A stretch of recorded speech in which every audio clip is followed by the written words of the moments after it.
Jerk! Let's go!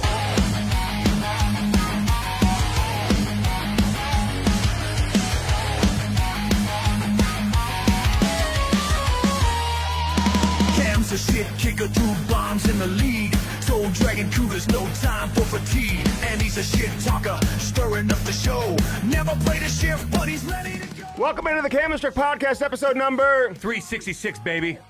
presented by Stiefel. Holy mother of God. Yank, let's go. What's up, baby? Let's go. You know what the next episode is? There's a monster. Oh, there's in a Jamaica? monster. I know all about that. Oh, you do? Because I've been to Jamaica So several explain times. it real and quick. Explain. I'm No. a big It's Melissa. fan. It's a girl. A woman. It's a woman. I'm taking offended. over. Her name's Melissa. I'm offended. She's by a woman. all of that.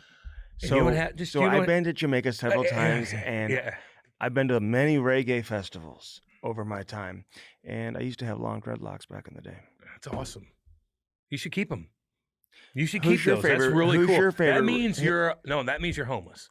If you have dreadlocks, that means you're homeless. No, no. it is. That means you're not showering. Or that means no, no. that's You're a a white bad- boy. that's a- No. no, You are no. homeless and you don't have a job. You're feeding What off the if you're government. Rastafarian? You are feeding off the government. What if you're living off the land and you're shouldn't- Rastafarian? You should not have dreadlocks. That means you don't wash your hair. No, it Yes, it doesn't. does. Then No, what's it it mean? doesn't. Oh, you wash your hair with dreadlocks? I did all oh, the you time. do? Yeah. Now, African Americans, Uh-huh. their hair is completely different than yours. So they use that, and the way they use their dreads is different. Why you got to make it about race? Because you made it. You're in No, I Jamaica, didn't. and you're like, hey, I have dreads too. Look, I fit in. No, you don't. Okay, I've been to No, you don't. Been to Jamaica several times. Who's your favorite reggae artist? Ziggy Marley. What's up, baby? Getting that mind right. Let's go. So anyway, whenever this... So- no, wait, I'm not done. You got to ask who mine is? No, because I don't care, and no one does. Oh, But this gosh dang hurricane is going against Jamaica, and Jamaica has those mountains. So this hurricane's got a Category 4 right now. It's going right into this small little island, and all that pressure and all that moisture is hitting those mountains like this. Okay. Kablap! okay. And then all the rain's Okay. going to go down the mountains. It's going to flood the shit out of all the big cities there. There's a lot of people in those cities, a million in Kingston. They're going to get flooded like no other. Pray for them. Pray for them. And then don't go to Cuba either, which Andy's probably like, oh, I love Cuba. I've been there before. Oh, really? No, I've never been No. to Cuba. Yeah, okay, but don't go there either because that's the next that's going to get Great rocked. ball players Melissa. come out of Cuba. Melissa, shit kicker. Damn. She'll kick your ass. Yeah, she would. Oh, she would. Mountain ranges in Jamaica? Are you sure It's about going to that? be, what? Is there a lot of mountains? Yeah, in 7,000 Jamaica? feet in the air. You're damn right. In Jamaica. 7,000 You didn't notice that when you were elevation? there? I didn't see a lot You of didn't mountains. notice that when you were there? Not in Negril where I was. You're not paying attention. I go You're south paying attention. where the drivers. I had a driver who was so crazy, Cam. They drive on the wrong side of the car. You know, like the driver. It's not the wrong side there. Okay, it's not. But they drive on Most the wrong side of the road. Places are like that. Okay. In the world. Wrong side of the road. Yeah. And he's passing like these big coach buses It's god awful. going 5,000 miles per hour. I had all 3 of my kids. Oh, Jesus. and I've Christ. got Why little, does this always I've got happen to little you? Ty in like a car seat. He's like Oh, an no. infant. That car seat doesn't work. Oh, the guy bought it for us. I told him You know. originally, I said, hey, Car do you seat. They have, don't use car do you have a seats. car seat? He was like, what? Exactly. He was like, I'll get one. So What? he gets a car seat, dude. This was not a car seat you would see in No. the It's a fake one. United States. Yeah. It It's had, like a high chair at a it restaurant. was like nothing. nothing. wasn't It's not protecting saving anything. anybody. Yep. I'm like holding him the whole way. And this guy's passing going 5,000 miles And- per hour. Then on the way home, and he was a bald head. He wasn't a dreadlock. What'd you say? A bald head. That's what they call him when you don't have A bald- dreadlocks. I don't know if I like that. Well, he had hair. I don't know if he I- had no, no, hair. I don't know if I like that. No, you don't, dude. Because if you make fun of people's hair in the workforce, Uh-huh. they could consider that sexual harassment. Oh my now. God, Category 4. Don't make fun of it. Because I'll put some charges on you like you know who. Oh my God. Okay, well, hang We'll on. get into that in a second. Hang on. How We're about Shohei Ohtani? Is he the greatest? He might be the athlete best in all of That was unbelievable sports right now. Maybe. Did you watch all 18 innings? Fuck no. I had to get up at 4:30. Hell nah. Well, you know, so when you travel, watching the When you Blues. travel with a hockey team and you're around hockey, you're around. Tell me about it. You are around a lot of Blue Jay fans. Mm-hmm. They are diehard. Everyone's a Blue Jay fan. How about those Blue Jay fans up in Toronto? We love you. You guys We waited do. up till fucking 3 o'clock in the morning for that. Ooh. Freddie Freeman with his fake teeth. Really? Oh my God. Straightaway center? He's awesome, by the way. Is The he Braves let him go. Is he Canadian too? Good question. I think he might have some Canadian blood. He might be. Mm-hmm. He might be. His teeth are Canadian. His something teeth are white something as- is Canadian. They got the Robert Thomas teeth right there. Those veneers. Yeah. Yeah. Okay.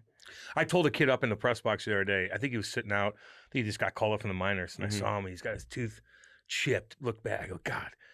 I go, get fucking veneers now while you're under. Was he a blues player? No. He was who'd they play? I don't remember. But I go, just get it. Utah. Yeah, it might be Utah, who looks awesome. Do you know who you were talking to? No. And you go up to this poor kid? Yes. Don't do that to this poor No, kid. because I shook everybody's hand. Robert Bertuzzo was talking. Do you So I go just- up there and I started oh, talking. okay, so he 'cause was that's what I do. talking to I actually talk somebody to people. already. I go out and I Yeah. reach out and I talk to people Yeah. every time we go to the game. Yeah, good. And he had this nasty thing. I go, get it all out and get it done while you have the insurance. Uh-huh. You know? Oh, while you have the insurance. Because once that's over, you look at those veneers, you're like, ooh. How much money did I save? Yeah. Okay. Well, if that's what you're trying to say, then I You I should know about that when you understand played. You should know Yeah. about that when you played. You know. Oh my God. You know what? You know what else is shady? What? Because The mob is back. oh, Chauncey The Billups, mafia? you fucking scumbag. Scumbag. Ripping. You're telling people to come play cards with you because I'm a pro coach. I'm a pro basketball. I'm a Hall of Fame basketball player, and I'm stealing your money. I'm stealing you blind, and you don't even know it. And you think that you're paying extra to come here and hang out with me, and I'm stealing all your money. innocent How about till that, proven Dibs? guilty. Yeah, sure. Rozier, you see some of the highlights of him just fucking duffing Throwing the ball away. I'd beat the fuck out of him. Would you? God, yeah. If you were like a betting man? a teammate of his Mhm. fixing the You're- game. Oh my God. Yeah, to make a little bit more money. They have You his made 100 back. And the coaches have his back. Wonder why. Shady. Do you know that motherfuckers. these Fuck. Shohei Ohtani's shady too. okay, I know. But listen, do you know that these sportsbook companies, they can sniff you out, boy. They did, and the NBA did nothing about it. And they sniff you. Well, they said they don't. They did nothing about it. Now, They got cleared. in their defense, and I'm curious your take on this because I don't know which way to go with this. Because Adam Silver was like, we don't have the same rights that the FBI has to Cash Patel's like subpoena and all this type of stuff. Shady. Stephen A. Smith says it's because of Trump. stupid thing. Trump doesn't give a shit about that. You don't wait. Stephen said, don't you want to, you don't think they should look into gambling in the NBA with Mhm. all that money going on? And that you love basketball. Don't you want people to like shut this down? Yeah, but this is terrible for the sport. He made it about Politics, like no. Trump's he going to try to made get him. it. He didn't make it about these guys doing what they're alleged to have done and how stupid they are. That's why I love Charles Barkley. He's like, man, these guys are And just Shaq. stupid. And Shaq. And Shaq is like, what Like, are they not doing? all money's good money. Exactly. It's true. Well, They that's say an in the old hood. saying back in the They told you that when when you were I in a- was when you when grew I up was in the going to hood. Parkway North. That's what we used to say. Not all good. And Creve Not all Coeur. money's good money. Creve Coeur. I think Chris Pronger once used that line to me when Mike Danton got arrested years ago. Oh God. His You regurgitate. his attorney sent letters out to all these players asking for money for his legal relief fund. Oh yeah. How much money do you get? And I think Pronger said something like, "Oh, I'm going to turn good money into bad money." Yeah. He got that from the hood. That's where I got it. Yeah. You know. We had a lot of situations like But that. anyway, They were this- a lot of thi- people were playing craps in the bathrooms when I was in high school too. Dude, and you play stop. some craps. We're and talking stuff about like real that. stuff that people care about. This is a big deal. And we'll see what happens with the whole thing. But those two guys for right now, and there's another guy involved too, but I bet you there's a lot more going on. Okay, And so- listen, the NHL, there's guys that got caught gambling. The Wayne Gretzky thing back in the day, but they're not legit stealing money from people. Like this was like deliberate, according to the report. The poker games you're talking about. Yes, That's where they had deliberate. all this fake stuff. and- X-ray vision and they would through bring the you cards. in I don't know. It's a little much for promoting. me. You don't think that they did that? No, the I, mob? No, I believe that. Yeah. But what I'm saying is, it's just like It's just what? why would you do that? I know. Why but- you're hey, this imagine isn't you're even stealing money from listen, people. Let me just. That's so can I talk here gutless for a thing. second? Because I know you're kind of going crazy here. But like, let me just say, this isn't even the tip of the iceberg of this whole Yeah, situation. that's what I was saying. Okay, so like we're just learning. These are the first ones, I know. and you just wonder how many names are going to come out of this investigation with these guys dropping names. I mean, is Chauncey Billups going to start dropping names here? And listen, I've known Chauncey since back when he was playing high school basketball in Colorado, and he was a McDonald's All-American back in 1995. No, The greatest group of McDonald's made a All-Americans lot of money. ever. Made a lot of money. Legend in Detroit. I He's a was Hall of in Famer. Detroit where the Pistons play, and his pictures everywhere where they Yep. won the championship there. You know, Yep. he was like one of their best players Stealing when money. they won a championship. And now he's a head coach. Yeah. It's like, how does a head coach get caught up in that? This other guy, Rozier, is making $26 million a year. 190 so far. Okay, he's made 160 so far. Or whatever it was. Okay, $160 million. And this guy's looking to make $50,000 bets and try to take care of his homeboys and homegirls and family and all this type of stuff. I don't know what he's doing, but I just can't believe these guys get caught up in it. And I'll say, like, even like we have Underdog as a sponsor and stuff like that. Like, I was talking to some people connected with the NHL, and people who work with the NFL, for example. Doesn't matter what you do. If you're employed by the NFL, so you could be a producer at the NFL Network, you're not allowed to step foot in a casino. You know, referees are not allowed to step foot in a casino. You can't go in a casino. And even if you're a broadcaster traveling with a team, you shouldn't be betting on any type of hockey or anything. Anything at all, you're not allowed to? So a ref can't walk into a casino? No. In the NHL, they can't. Really? That's what Timmy Peel said. I don't know about that. Walk into a casino? Yeah. You stay in Vegas, you walk... No, you can't, dude. Interesting. NFL employees are not allowed to step foot into a casino. Good. That's players, that's management, that's people who work for the NFL Network. You can't do it. Interesting. And so, you know, I don't bet. I'm not a big gambler. I'm not. You know, I support Underdog, our Except for sponsor, Underdog, and stuff baby. like that. But like, so, you know, you'll use some of these higher, lower prop bets, which has really created a lot of the shit. That's the prop the thing, bets no is doubt. what has created a lot of this shitstorm Yeah. here. Okay. Yeah. Over, And under on a... higher, lower, you can't say that. Higher, lower. Yeah. So, You know. But, you know, on our pregame show, we'll do like the higher, lower, like, hey, Jordan Kyrou will, you know, he'll get higher or lower, like a goal or 2.5 shots this game. Is he going to get higher or lower? We'll do stuff like that. But I just think everybody's just got to be ultra careful right now. And I just wonder where this thing is headed now, Cam, because It could just this fall is the apart, tip of the iceberg, certainly for the NBA. There's rumors about, I mean, superstars like LeBron James potentially being involved. There is talk about high superstar NFL players that are potentially involved too. So I So don't the know weird where thing this is, though, the going, dude. NBA cleared them. They're just like, oh, we'll sit you out the rest of the Right. year. And they cleared them. And then Cash Patel's like, wait a minute. Like, no, you're in debt, Tell me embedded about with them. Cash Patel. He's whatever. I don't know if I like him. A, he looks goofy. And B, with the Epstein list thing, him and Dan Bongino look so foolish, in my opinion. Tell me about They him. look so foolish. Where'd he come from? He worked his way up, man. He's Trump's appointed guy? Yes, he worked his So way up. Trump appoints the head of the FBI. Yes, and so he's in charge of the FBI, and he found that there's some, you know, shady things going on in NBA, and he pounced on it and brought it to life. And So how do you think they found out about this? Through the mafia? I think they probably found out about this Who through knows? the mafia. But you deal with the mafia, like, oh boy, they got those clamps in you, man. And then why even do it? Like, why would Chauncey? You think like Chauncey Phillips? There's more to it. Billups is like, hey, there's Carmine and Sal and fucking Tony. Let's go hang out and do a card game. Like, you're hanging out with those guys? Oh, really? When did you meet them?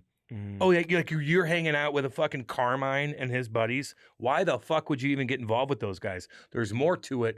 But if you're I hear there was violence involved. if you're stealing money from people, deliberately stealing money like that, you are shady, shady, shady.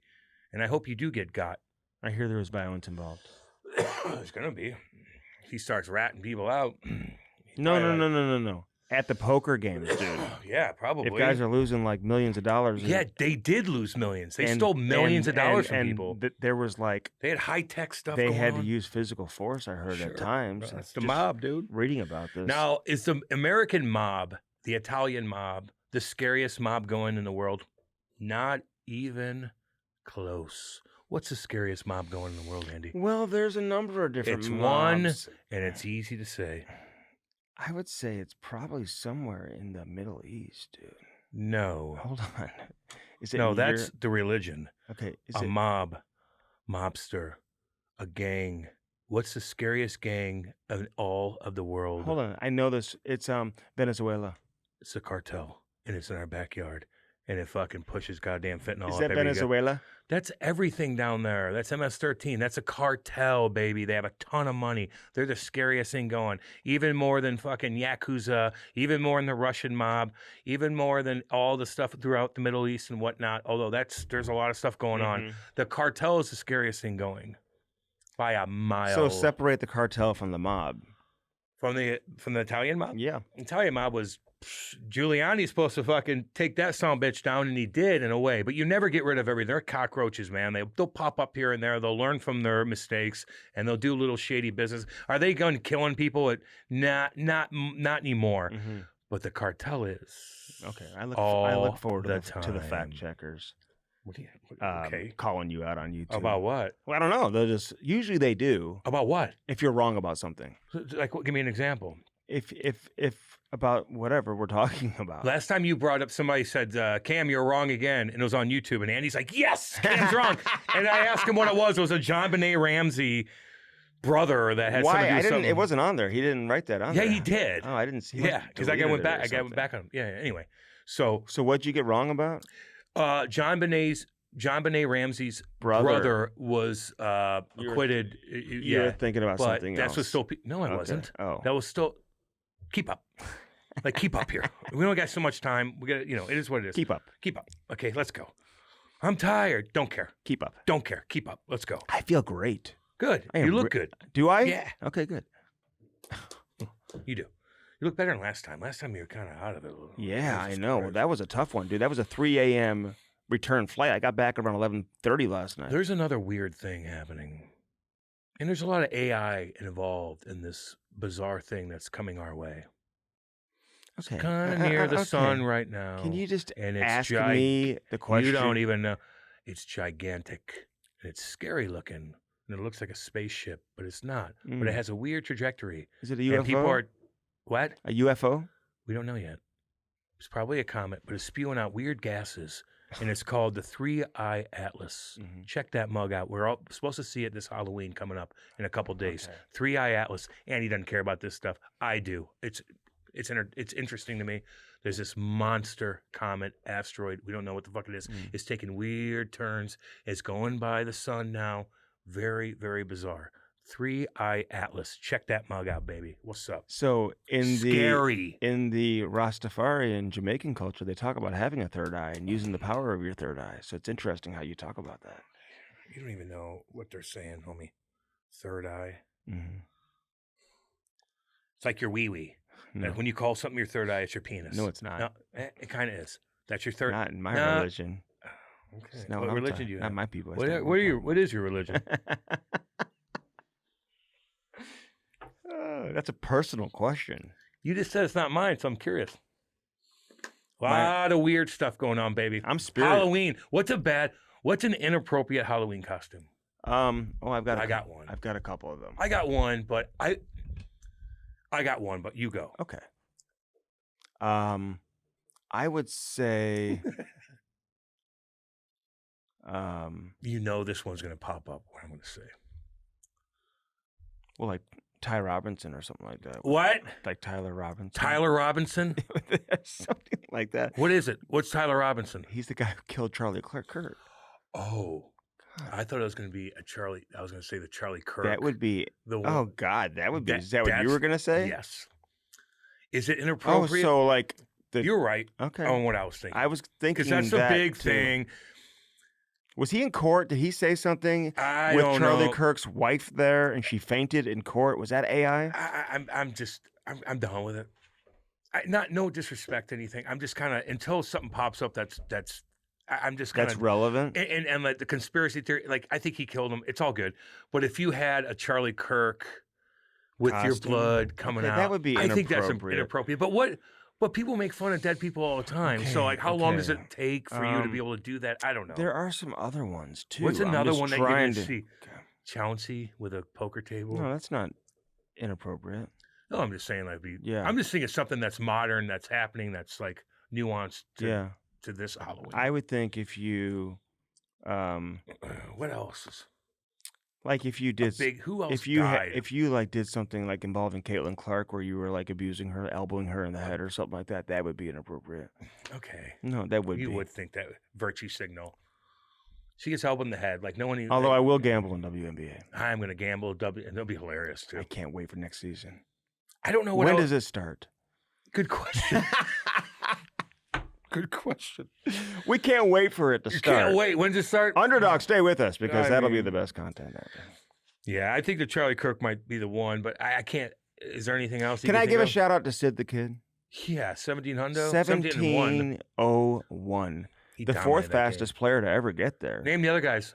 Go. Marcel Dion. Go ahead. Wayne Gretzky. Go. Mary Lemieux. Go. That's it. No. Fourth fastest. He's the no, ninth I said to who's ever. got 1700. Yeah. Oh, he's the Keep ninth going. to ever get there. Okay, so let's do this. You just okay? said 3. Go. Easy. Gretzky, Boom. You already had that. Lemieux, Boom. Dion, You had that. Messier, Yes. okay, There's one that you might not get. Iserman. Yes. Pittsburgh again. Come on. Hold on. Francis. Yes. Pittsburgh again. Yager. Yes. One more. Shit kicker legend. Nicest guy in the world. Gretzky loved him. Look Gordie up. Howe, There I it is, mean, baby. Good job. Yeah. Good job. Yeah. That was good. Yeah. Thank you. That was good. Thank you. You did good. Yeah, That was that's top of your head. I put you on the spot. Yeah, You did that's good. not bad. Give me a Big shout compliment. out to Wayne or to Sid the Sid, Kid. yeah. What do you think of his goal on the breakaway? Where do you think he puts it off his chest? on Kind purpose? of. Kind of. Like, I think he said, I have no room. I'm going 100 miles an hour. I'm just going to rip on your pad and I'm going to get the rebound. yeah. That I wouldn't doubt that for a second that think he figured the that way he shoots it, like comes right back. It's like he's like done that a lays million flat times. at him. He doesn't the puck practice comes off his stick differently. because it's a flat curve. It's Full- that yeah. flat. And he doesn't even have the little hook like O'Reilly does. Like it's just flat. I've never seen the puck like move. It's just flat when he shoots it. It's like a saucer. It's perfect when his backhand's perfect. Backhand's perfect. He always has the puck. He always has the puck in the offensive zone. He'll spin off. You kick it right up to the point. Carlson looked good. Letang looked good too. Carlson did Dude. lose the puck one time. He had 3 assists. Malkin looked amazing. Malkin too. looked unbelievable. Malkin's leading the NHL in I know. assists. And see, this is the thing. All these Malkin guys are looked damn so good. great that when they want to be good and they want to turn it They on, could do and it. this is like, I think they know this is their last year together. Yep. They probably like this new coach. He's kind of letting them do their thing. He's just like kind of a Yep. player's coach. Like no one expected him to get the job. I bet you he's a cool ass dude. They like him. Have He's fun. created a Crosby great runs the show environment. anyway. And Doobie Doo's created a good environment Mhm. for the coach and for all these They guys. probably love him too. And now they're just like, I don't know how long this is going to last. Who knows, man? But they've got something going on They right do. now. Did you see the guy? You were there. Did you notice what happened When in he the fell? sta- No, Yes. didn't notice.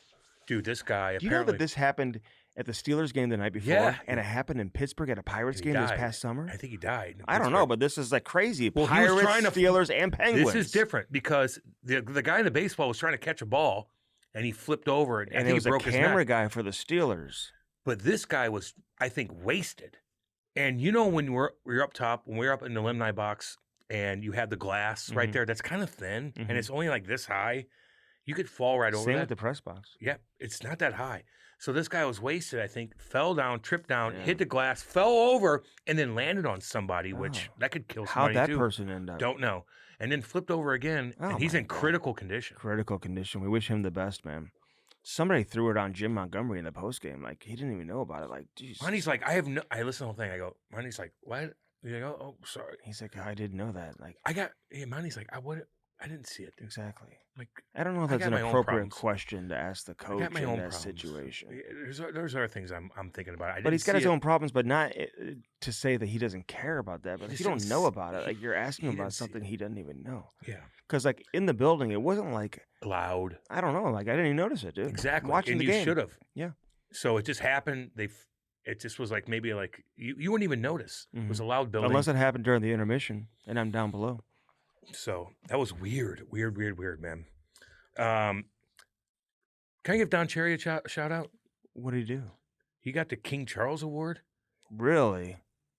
Do we know what that is exactly? The King Charles Award. I saw that. I wrote it down, and I'm thinking, like, is that the big Well, it's a award that very we? famous award. You don't know. Don't it's virtue signal. You no, don't know. it's a very, very You famous no. award. It's got a King Charles Award. And not many people have gotten it, but numerous I hope awards are it's the- associated with King Charles III, including new ones created since his accession in So how many 2022, people? How many people? and other established honors where he is now the sovereign. Let's see. I mean, So did he is get did he get the Coronation Medal? Did he get the Harmony Award? Did he get the Service Award? There's a lot of King Charles awards. Which one did he get? I don't know, but it said, okay, Don Cherry, Canadian hockey personality for his charity work and support of Canadian troops, notable recipients. Okay, good. I just wanted him to get that because I love Don Cherry so much. I know he said some crazy stuff. I don't give a damn. I don't care. Mhm. I love him. I got into hockey. He was a big reason, even from kid from Eureka, Missouri. Andy, you know exactly what I'm talking about, being from Missouri. Hockey fights, are you kidding? He got me into hockey. He was one of the guys that did. And I'm just glad that he's getting his cookies now, man, because he's helped out Canada so much. He is Canada. Don Cherry is Canada. And he always will be. He is Canada. Yeah. Who's the most famous Canadian of all time? Wayne Gretzky? Gretter, Don, Shohei. is he Canadian? No, Does he but look Canadian to you? No, but he's famous in Canada right now. Holy crap. Remember they were supposed to get him? Remember the Maple Leaf or Toronto Blue Jays fans are like, there's a private jet going to Toronto from LA. And they like all these tweets are like, oh, look at this jet. And it was some rich guy. Some random dude. Guy doing business in Toronto, which they do from LA. And it wasn't Shohei. You think Shohei Ohtani's going to sign in Toronto? No offense to Toronto. I want you guys to win this World Series. But Ohtani's going to LA. And they already made up his $700 million contract in 1 year. I know. They made Isn't that $750 million. crazy? No. No, You I got know. all Isn't the that Asians, crazy? there's billions of I'm just saying, isn't that crazy? In a good way. Yeah, it's crazy. But it's not like, whoa, I can't believe this happened. So no, they knew that was going to happen. Shohei to Toronto, is that like an E5? What? Hockey Buzz? Hockey sense? No, Hockey Buzz. The website I used to write for them years ago. Is this like an eternal joke? No, they would like whenever like he would have a rumor. Yeah. The validity of the rumor would be determined by the rating There's system. a jet going to Toronto. So they'd be like E5, like it's guaranteed. E4, it's pretty sure that it's going to happen. It's like a tornado. An EF1. Well, I've experienced those. Thank God Kirkwood Fence came and fixed my fence. Are they paying you? Sneak that in. What else? Who else? Joseph Wool's back, little St. Louis boy. Hey, welcome back, Do we Joseph know Wool. what went down? Well, I think Andy? I do. I'm not Okay. 100% Oh, good. confirmed on that. I have sent text messages and received text messages back from his family and whatnot. Yikes. And all I'm going to say is we wish him and his family the very best because it's not really my place to say publicly what I think is going on there. What do you think's going on there? It's not my place to say publicly. Okay. It's a private matter. It's a family matter. Family? And the family and his he hockey okay? family is excited to have him back. Yeah, damn right. Yeah. In the St. Louis community. And We the want St. him to Louis succeed. hockey community. Yep, we want him to succeed. Can I tell you about this kid, Emmett Finney? Sure. He's a 7th round pick who plays for Detroit, plays in the same line as Dylan Larkin. He's 20 years old. Played in Kamloops last year. And I talked to a bunch of people, Overager? including our boy, the head coach there in Todd McClellan, about this guy. No, he plays for the Detroit Red Wings now. No, I know. He played But last year, he's 20. Yep. I guess if he was still playing junior, he'd be an overager, right? Okay, so he didn't go to American League. He's popped No. right in. Good for him. He's a 7th round pick. Jesus. How many guys who are 7th round picks go straight from junior, major, junior? We may see some guys in Europe do it. Yeah, some because they're playing Russian in guys. pro leagues and stuff Sure. like that. Yep. And the scouting's a little bit different in Yep. terms of those guys can maybe fall through the cracks. But I think Zetterberg came over at like 22 or something like that. But like I know Datsuk was like a late round pick and stuff. But this is different. Kaprizov a 5th round pick, I think. This is like different. Yeah, he's right in your face the whole time. This You guy's didn't notice playing this? in the Western League in Kamloops. He dominated? And that 19-year-old rookie defenseman for Pittsburgh last night, he was in Kamloops too. So it's like, there's ways to see him. He was born before or the same year as Crosby made the NHL. I guess. Yeah, 20. Yep. So anyway, Anyway, this yeah. kid going straight from Cam, it's like unheard of, Cam. for a 7th-round pick to play in the NHL at 20. I think other guys have done it. Some people have given me some names. I don't know. I had a scout tell me he didn't think anybody else had ever done it. So I don't know. There's been some other players, but it's and he's good too. So continue to watch this guy, Emmett Finney. Emmett Finney, a little shout out, baby. And What's you know up? what's interesting? I was talking to Todd about this a little bit too. When you're a 7th-round pick in junior and you play on the same team that has 1st-round picks and stuff like that, like the 1st-round picks can still kind of do whatever they want, right? I mean, they can make mistakes. They're not learning the 200-foot game or the tracking back or the defensive side of the game. It's not being as enforced.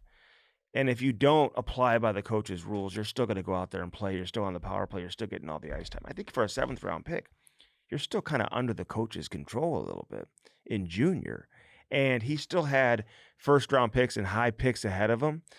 So he wasn't always getting that premium ice time. So I think naturally he took to the coaching and maybe developed a little more of an all-around game than maybe some of these higher picks who come in straight from junior to the NHL. So I don't know. That's just one theory of talking to Todd. He's like, this guy's so coachable. He's got like a complete game that's already like in place, and now you just have to fine tune some things. But I think if you're in junior and you're a draft pick, like you're upper echelon on the team one way or the other. But it's not in the team dynamic. It's just in terms of what maybe you can get away with and what you can't. 7th-round pick, Cam. When you're drafting in the 7th round, you're just throwing. How many guys got drafted that year for Kamloops? That year? Yeah. I don't know. I have to On that look. team, you know. I don't know. Maybe a handful, maybe. But I mean, maybe you're ahead of him or whatever. Hey, he didn't put up crazy numbers. there it is. His last year he did. And he just figured it out, and he's on top line doing his thing, complimenting. Playing with Dylan Larkin. Is somebody banged up? I mean, Patrick Kane's banged up right now, but this kid's got he's like a point per game guy right now. Jeez. Scoring big Good goals. for him, man. I love seeing that. So do I. Yeah. Emmett Finney. Emmett Finney, we love you. Keep doing your thing, Keep baby. doing your thing. Hey, can I just say that building's the nicest That's arena what I said. I've ever been to? It's unbelievable. It's almost too nice. That concourse is like the biggest concourse. Gigantic. Why is it so big? Did you go in the locker room? I didn't go in the locker room. I did. Yeah, tell me about it. Me and Jamie Rivers went in that mug. I wanted to. It's unbelievable. I know. The Blues have a good practice locker room too. Nothing compared to what this is at this rink, your home rink, your head rink. Yes. This is practice facility. But We're the talking about concourse, you still only gigantic. have 18, 19,000 seats. Like, are you expecting to have 85,000 seats? Like, there's so much space. I like A it. lot of history there with the Red Wings, too. I like it. That's what happens when you're dominant for that long. Hockey town. Hockey town, it is. But they haven't Did been you go in to the Windsor? playoffs in 9 years. Did you go to Windsor? Are they ever going? I mean, is this the year? I hope so. I still don't think they're that good. Okay. Some people disagree Do you with think me. Utah is? Yes. God, Andy. They are so good. What? And you know what? Whoa, And Utah, this baby. This is why Whoa. you got to keep things in perspective. Some bitch. They've got 5 players in their lineup that were drafted in the top 10. It's like when you're shitty for so long, you better be good. They're flying I'm around. sorry. When you are so bad There it is. and you suck, literally suck, and I'm not just talking about Utah, but a lot of other teams who suck too. And I'm thinking about Pittsburgh last night too. Crosby, 1st overall. Malkin, 2nd overall. Marc-Andre Fleury, 1st overall. Letang. I mean, Come on. you sucked, and then you got all these picks. You were going to move out of Pittsburgh. Like, shit, you better be good. You get Sidney And they Crosby. were. And they were. They lived up to it. So, these teams who are so damn bad, like a team like St. Louis who hasn't had that luxury. They have had one top 10 pick since 2008, and that was the 10th overall pick in Dalibor Dvorsky, who's finding his way in the minors right now. And Petro was top 5, obviously, back in 2008. Yeah. But before that, when was the last time they ever? Eric Johnson in 2006. Little shout out to EJ. What's up, baby? Love you. So anyway, when you're really bad for so long and you miss the playoffs for 9-10 years in a row, You better be which good. is really inexcusable, I think. But we want them to be good in a new organization, a new city. Like you want them. Utah? Yeah. Well, they're they fun were to watch. flying around. They were flying around. And when they played the Blues the other day, I'm like, these guys are fast. I Their do transition game. Oh my God. Clayton Keller's like, yeah, I'm going to score 2. I know. Like there was like a bet that you could place on him. Oh my Everybody's God. texting me on a radio show. I go, probably he dominates You here. can't provide any information. I didn't. Dude, you can't do Don't that. listen to me on anything. Don't do that. I didn't Betting, mean to. dude. I didn't bet. You want to know what's scary? I didn't do You want to know anything. what scares me? It's like betting like scares me now. It's like I'm not going. I don't even bet, and I mean that, and you know that. You can vouch for that. I am listen, not a I'll gambler. chirp Andy for a lot of things. You know that. You're a good daddy. And now I might. Like on some NFL or just for WNBA. Underdog gave me a little bit of cash to play with here. Yeah, me too. You know, I'm all in. Cam probably cashed it out and put it in his pocket. But I'm like, okay, I'll just bet on the NBA. I mean, NBA, I'm scared to do that. Like the mob is going to come. Well, don't rip people off like Chauncey Billups. I would never do that. I hope not, Andy. It's scary. You want to ruin your reputation? Oh, you stealing money from people? Chauncey's done? Can you imagine this other guy, Rozier? He's stealing money from like random people, like so gutless. And you make 16, or you make 26 million dollars. I'd smack him around if he was my teammate. Oh God, 26 million. This little punk ass ruining games for you. You bust your ass all day. Oh my God. You bust your ass, this little fuck boy. I got sent down to the D League because of you. The G League, whatever. Because we're losing games. Because we're losing. I'll bag him up. Or what if you're a guy who's a shit kicker, grinding it out? You're a plumber every day, working 16 hours, and you're betting on basketball, and you're losing money. You can't even pay your water bill because you're losing money because this guy's throwing Time out. If you're struggling, don't be gambling on fucking basketball. Okay, but can they? Can they sue? Can these guys that lost money on these games? Can they sue? Don't know how that works. I don't know how that works. What does this do for the NBA? You think? Makes them look stupid again. I bet you there's way more of those guys, man. They get caught up in the. Okay, so getting back to Utah real quick. So Logan Cooley, this guy turned down. I mean, what did he turn down? 9.85. I think it was like reported 9.6, but I've had players tell me it was 9.85. So, how do you turn that down when your best player is making like 8? You know what I'm saying? Like, you got to have some balls, man. I'm sorry. When you're young and you've been in the league for just a couple of years and they throw an 8-year contract on the table in a great city with great facilities, with a great owner, with a winning team, with a team that has everyone's kind of together, moving in the right direction right now. And like, if you're his teammate, are you like, what? Are you not like invested and committed to staying with us and winning with us? And you're going to turn down 9.85 when I'm Clayton Keller, I'm your best player, and I'm making 8. You signed back in the day. I know, Andy. but I'm the big dog. But I'm going to be the big dog too. Okay. I got to make as much money as possible. 9.85. He probably wants 11. The cap's going up. He knows the trajectory of the cap. Well, then get 11 on your next deal. Well, what do you want to do then? A 2-year deal? Do a 6-year deal. Well, how about you hold out and get the 11? I don't know if the team would do that, but I like their owner. He's actually very transparent on everything. He's always talking. Like, he goes on all the podcasts. He's there. You could tell he's a big fan. He's got things going on. He's on the glass banging it. Like, I like their setup, man. I like that city. I like Clayton Keller. I like their team. They're entertaining. They're fast as hell. Their transition game, Jesus Christ. They go 100 miles an hour.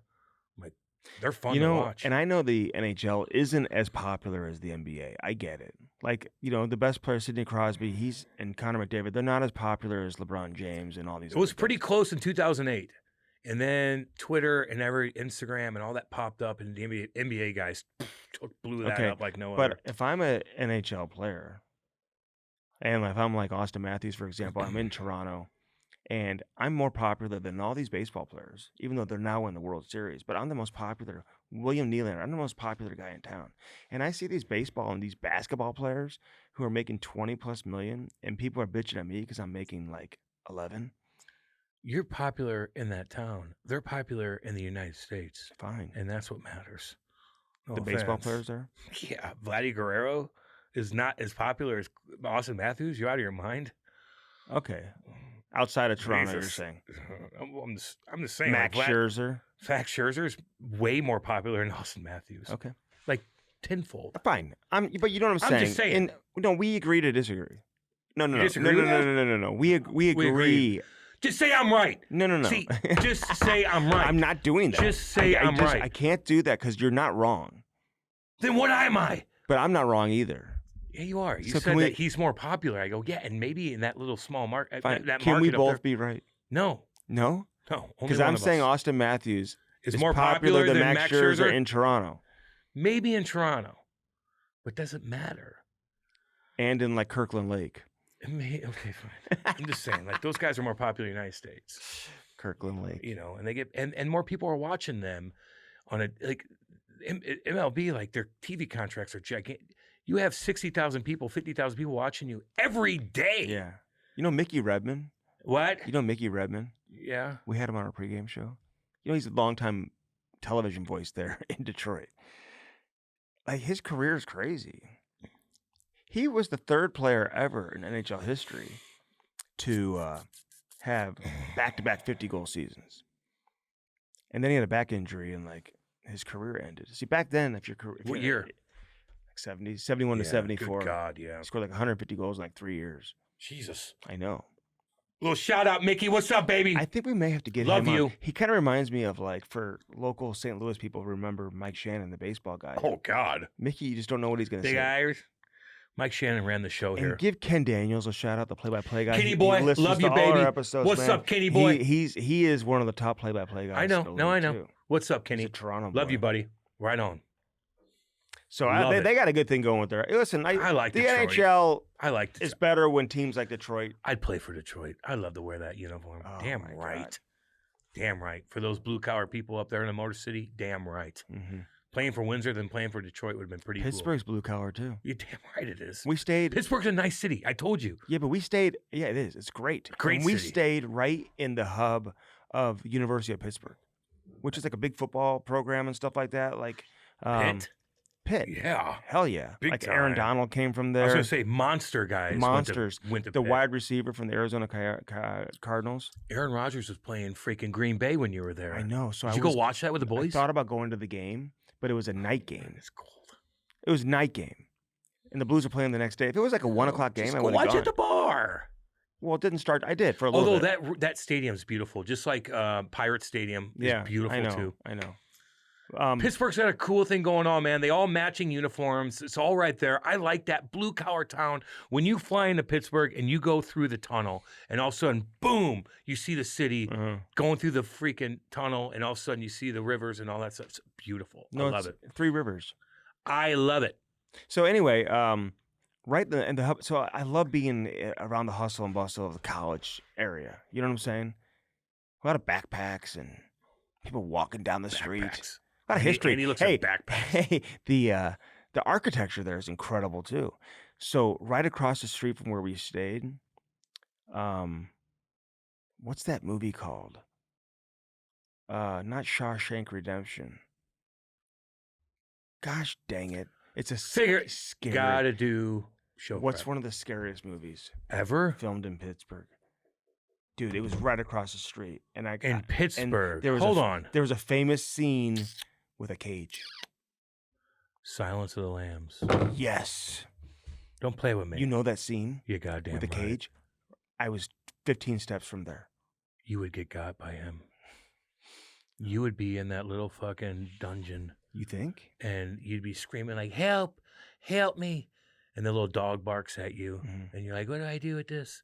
She was tough. She got out. You'd be gone. Oh my You'd god! be gone. How dare you? Scary movie.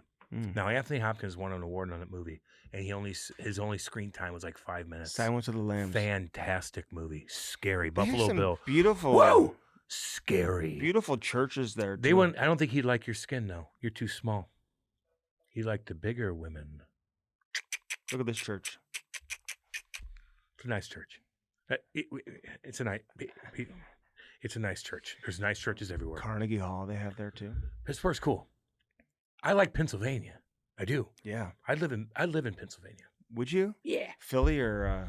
No, I Pittsburgh. live in the mountains, looking over. If I Oh, had the money. Poconos. Sure. Yeah, the Poconos are cool. I like Allentown's actually pretty nice. You could go to New York City. quick. Allentown. Allentown. A lot of people from fucking Jersey that worked in fucking Jersey lived in Allentown. Okay. Mhm. But it's just a little traffic coming in and out of Jersey.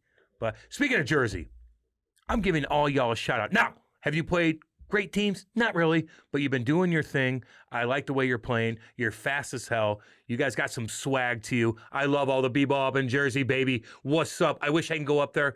I wish I can go back up there and hang out with you guys. I might have to go to a game. You guys are kicking ass this year. You deserve it. You got some superstars. I know all you blue-collar fans up in Jersey, baby. What's up? God. What's up? Let's go. Do you know that Love all you. Kate Dude. says hi too, by the way. does she?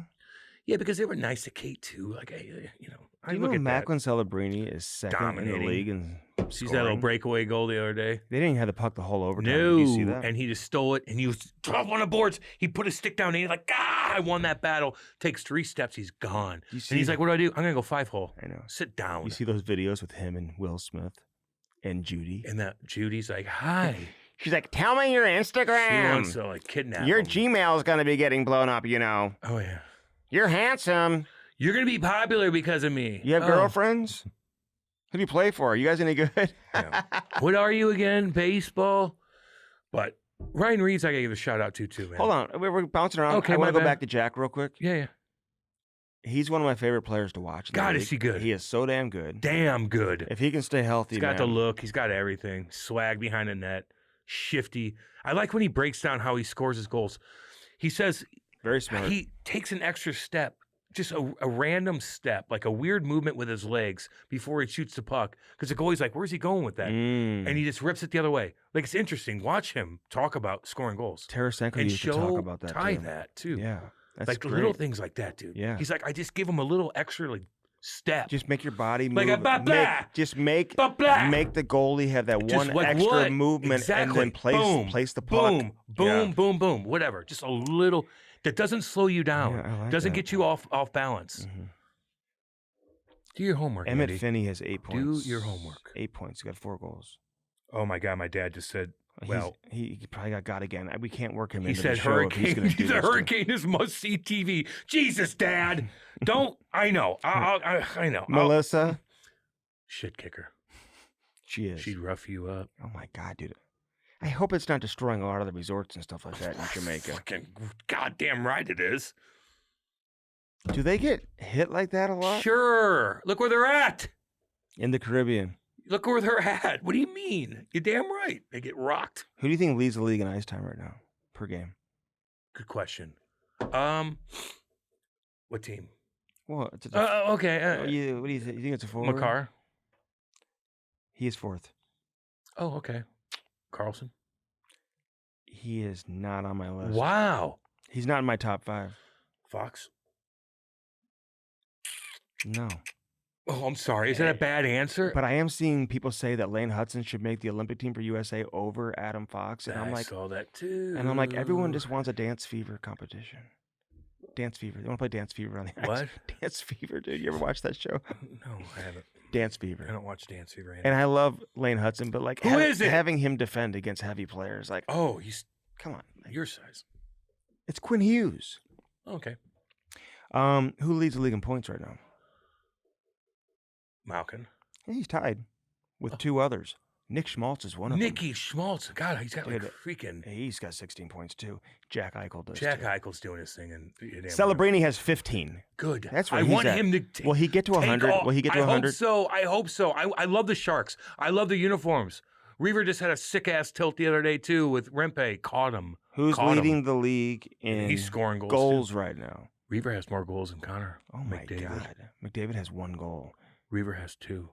He just goes to the net and it just hits him. I remember in 2013, I scored a goal with the Devils, and I had more goals than Claude Giroux, who we were playing against. Mhm.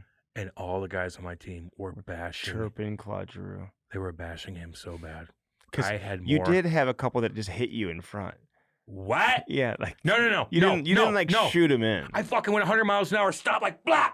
The other one, I came in, I rocked the guy on the forecheck, took the puck, kicked it up to the point, and got in weight, and I tipped it in on Ray Emery. God rest his soul. That was a sick ass goal. I gotta go back and I look had at more that. goals than Claude Giroux. Who leads the league in goals right now? Mick Schmaltz. No, he doesn't. Oh, I'm sorry. Jack Eichel does. No. Macklin? Mark Scheifele. Oh, son of a bitch. But No he's- one even talks. Listen. No one talks to Andy. No one talks to Winnipeg. Andy. Unfortunately, they should talk about Yeah. Winnipeg. We down yonder where we're at right now. No one talks Winnipeg. But Jack Hughes is tied with Scheifele. Jackie, let's go then. So is Shane Pinto. Good. Ottawa's Shane scoring a Pitt- shit ton of Let's goals. go, Ottawa. Without Some bitch. Brady. And Jarvis is shot. up there too. Is he up there still? With we gotta give Carolina like they're okay. He's not on my top 5. Okay, he was. He's not in my top 5. He's not my top 5. No. Who leads the league in rush chances? Motherfucker, I don't know. Jack Kale. Hughes. Okay. Tied with Marchenko from Columbus. Marchenko. Good. I'd like to hear that name. Nick Schmaltz leads the league in cycle chances, which telling me he's getting down into the trenches. Okay. We listen. We don't need that. Jack Hughes leads the league in forecheck chances. We don't need that. We don't need that information. It's not. Oh, that we're doing interesting. analytics. No. We don't need to. Are you Mike Kelly? Will McDavid lead the league? What? Will McDavid be top 3 in scoring when the season's over? No. And here's my reasoning. These guys are tired, man. Oh, Like, how can you not think that way? These guys have been grinding it for years and years, and they have no break in the summertime. Their bodies have gone through hell and back. So no. Is he the best player in the world? Of course. Draisaitl, yes, they are. I just think they're going to be worn down so much. That's it. Interesting. No big deal. I love you guys in Edmonton. Will he Shit kickers. Will he win a Stanley Cup in his career? Connor McDavid. Connor McDavid. No. Jesus. Marcel Dion. Oh, there's a lot of guys. He's going to be Marcel Dion. Okay. Yeah, we had Marcel What? Dion. No. We had an incredible conversation. Why are you looking at me like with I'm... Marcel Dion, by the way. Yeah, fine. He's going to win 10. What are you going to say? What were you going to say? I mean, I don't know yet. Where are you going to go? I don't think he's going to win one in Where are you gonna Edmonton. go? I just don't feel like they What are just you gonna don't seem like It's so hard. They just don't feel like they're going to get back to the final for I the don't third know. year in a row. They had some bad draft picks. If they would have hit on more draft picks, then I would have been like, they would have had 3 Stanley Cups just like Crosby does. Those guys hit on their draft picks. Edmonton. Who's the best team in the up. West? Vegas, you think? Colorado? Utah? Yeah, I know. Dallas. I mean, they're right now probably Vegas, depth wise and whatnot. Okay, so Mitch Love, the assistant coach. Remember we talked about this when it happened, and I said like the story I had been told was that a woman who he was in a relationship with sent pictures to teams that he was interviewing with and to the league, and that's exactly what has come out. She sent pictures. Now Peelsy has the pictures. Okay, I believe. Didn't he say he's seen the pictures? I think he tweeted that out, right? And why would he tweet that out? Well, I think there's a connection, and I'm not saying why this would is where he he tweet got. that out? I'm not saying where he did. Well, because I think there were some people who were like defending Mitch Love, and he was like, "Take it down." So Mitch Love. So he's not defending Mitch Love. Wow. No, Peelsy's not.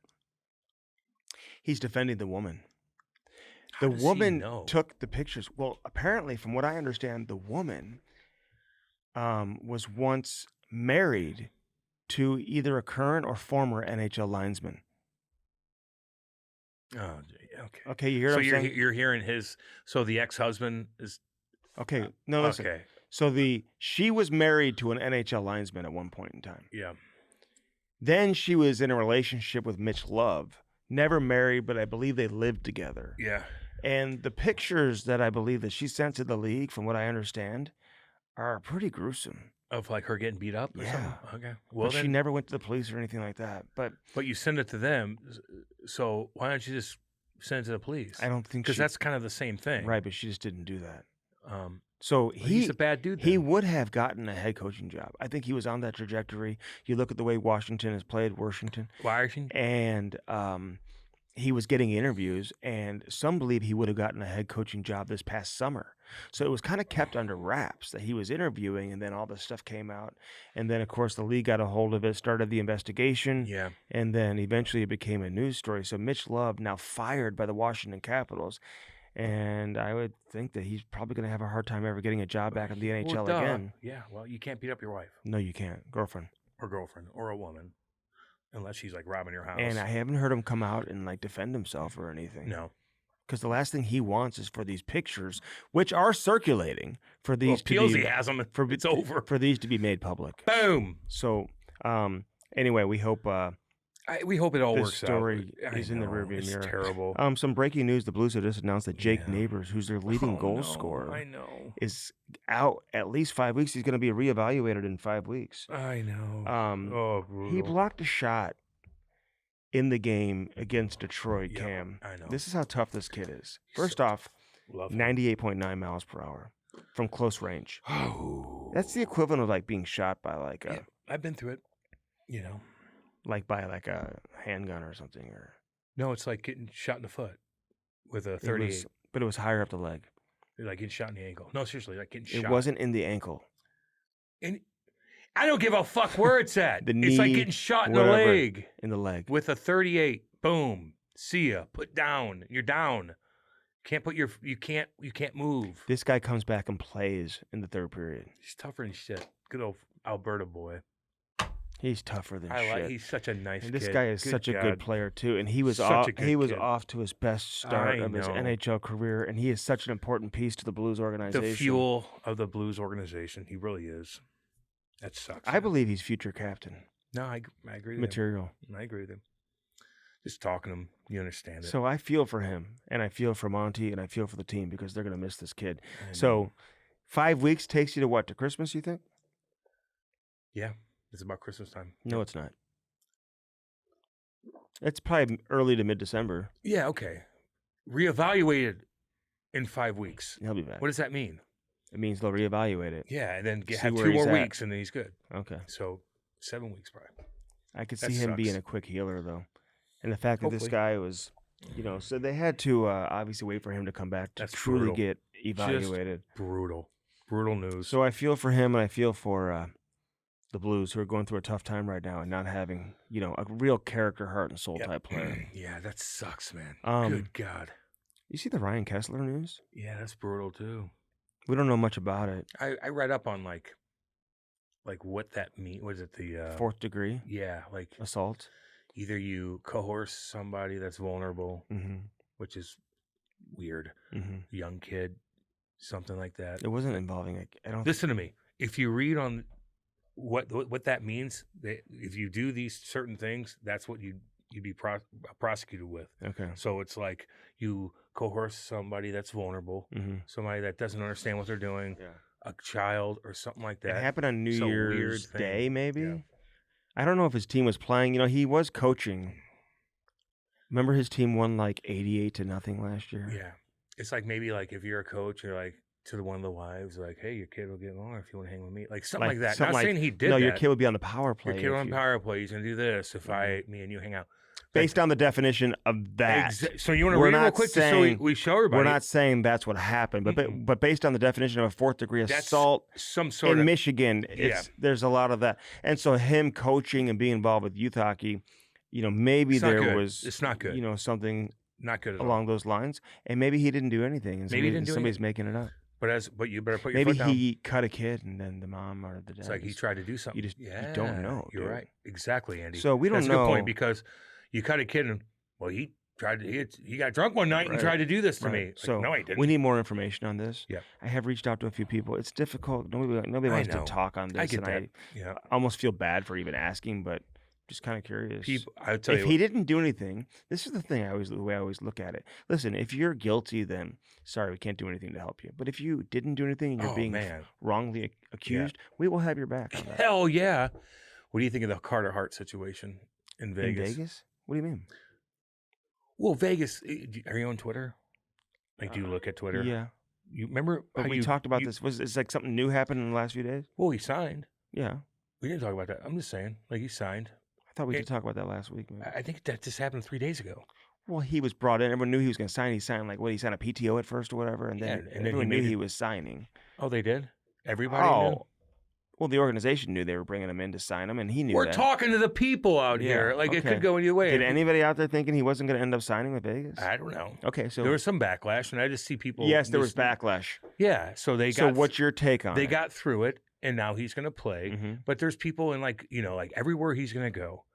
There's people in the stands. He with couldn't with sign until a specific date. I thought it was supposed to be December 1st. No, I forgot what the October Remember 15th we thought? or something. I thought it was he can't play until December 1st. Something like So that. he could sign. So that's why I brought this up. Yeah, okay. And like everywhere he goes, he's going to have to deal with this. I don't know what he can do to get this black cloud away from him. The first thing you do is obviously go on the ice and dominate and do interviews and show that you're a good person and win games, and maybe it will all go away. But the first 3, 4, 5, 6 weeks is going to be tough for him. And it's, he cannot play in an NHL game until December 1st. That's what it was. Yeah. All right, no big deal. Yeah. Sorry I brought it up. Is that okay with you? He is eligible to begin playing in the American Hockey League with the Henderson Silver Knights Oh, cool. on November 15th. He's going to have to go through a lot. And, I feel bad for everybody in the whole situation. Like, I do. Everybody. The girls, the girls' mom and dad, to the everybody. players who the weren't players involved, who were involved. on the team, Exactly. who couldn't go play in the World That Championships. didn't stop by that room. They walked to Bass and they went to their own but room they and were chilled. all ineligible to go play in international tournaments and stuff like that. It is. There it is. But they fucked up. Don't do that bullshit again. Stay away from that fucking bullshit. You know exactly what I'm talking about. I don't need to describe it. You all listen to me. Don't do that shit again. You know exactly what the fuck I'm talking about. I feel bad for everybody in this whole fucking situation. It's god awful. So hopefully Carter Hart could go out there, play great hockey, do his thing, understand the fan base, talk to the fan base, show that you're a good dude. If you are a good dude, don't know him. I have no idea who he is. Like, hopefully you can crawl out of this. Hopefully she can crawl out of it. Hopefully the whole family up there can crawl out of it. But the whole situation's fucked up. And you know what else? The whole situation's avoidable. It's avoidable. Don't do stupid shit like that again. Okay. Beat your dick off. Oh my God! I'm just letting no, you know. you don't What? have No. to say all that. Why can't I say It was that? fine No, what you said. Then you Why ended it, can't- and then Why you took it to the next level. Remember what I said. You took it to the next level, and I'm it was being honest. unnecessary. No, I'm being honest. Kids are listening. Are they? I don't want kids listening. I'm not catering to children. Somebody said on the radio there that Cam cusses too much. I'm an Eminem guy. He probably listens to goddamn Will Smith's rap. Get out of here. You like Eminem? Because I was just back in the day, you shit I was goddamn just, right, I was baby. just I lived in near- Windsor when he I came was on just board. near 8 Mile. Now is he wokey poo now? Funny how Is that works. he? God, yeah. No, Now he cares about everything. He wanted his wife to die, his mom. his mom to die, his wife to die, kill everybody. And now I'm wokey poo. Do you know Shut up. there's a restaurant in Detroit called Mom's Spaghetti? Yeah, it's probably gross. Isn't it about throwing up on your shirt? or Yeah, something? I don't. I can't eat that. I thought the exact same thing when I heard that. I can't eat I there. thought the exact same. Gross. It's gross to me. Do you know I would never eat spaghetti at friends' houses? You when I don't was eat a kid? anything. I couldn't drink milk at friends' houses. You don't. I wouldn't Everything eat that cereal like at a helps your friend's bone. house. No wonder when I touch Andy, I touch him, his fucking body crumbles. You didn't drink milk as a kid. I won't Does say Ty, who it wait, was. does Ty drink milk? Oh yeah. Yes. Oh, Eats a lot of man. protein. There's a lot of different milk sources you can have too. Fine. Does Ty drink milk? Mhm.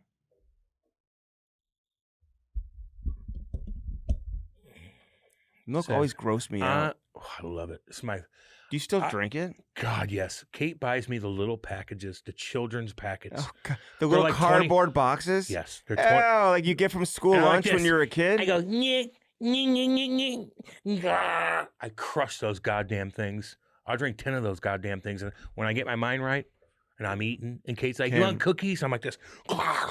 Kim. What? So I could never eat lunch at school, I- like school lunch. We know. And I never once had a white milk. You didn't grow. Chocolate milk I would That's drink. why you. What about and chocolate milk? It's not good for you. Sugar, like you can't believe. Really? Chocolate milk. That's why you didn't grow. That's why you didn't grow. I don't want to say this because it's That's why. there was somebody who said to me over the weekend, very prominent. Somebody chirped me.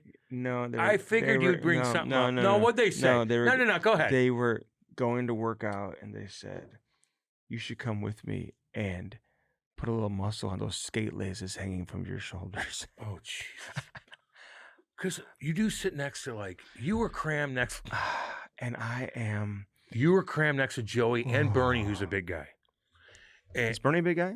He's tall and stuff compared to like you, that. Yeah. I mean, Oh, did I look? Oh, you saw that? Did I look small? Get up! I put a picture Andy, of it. get up!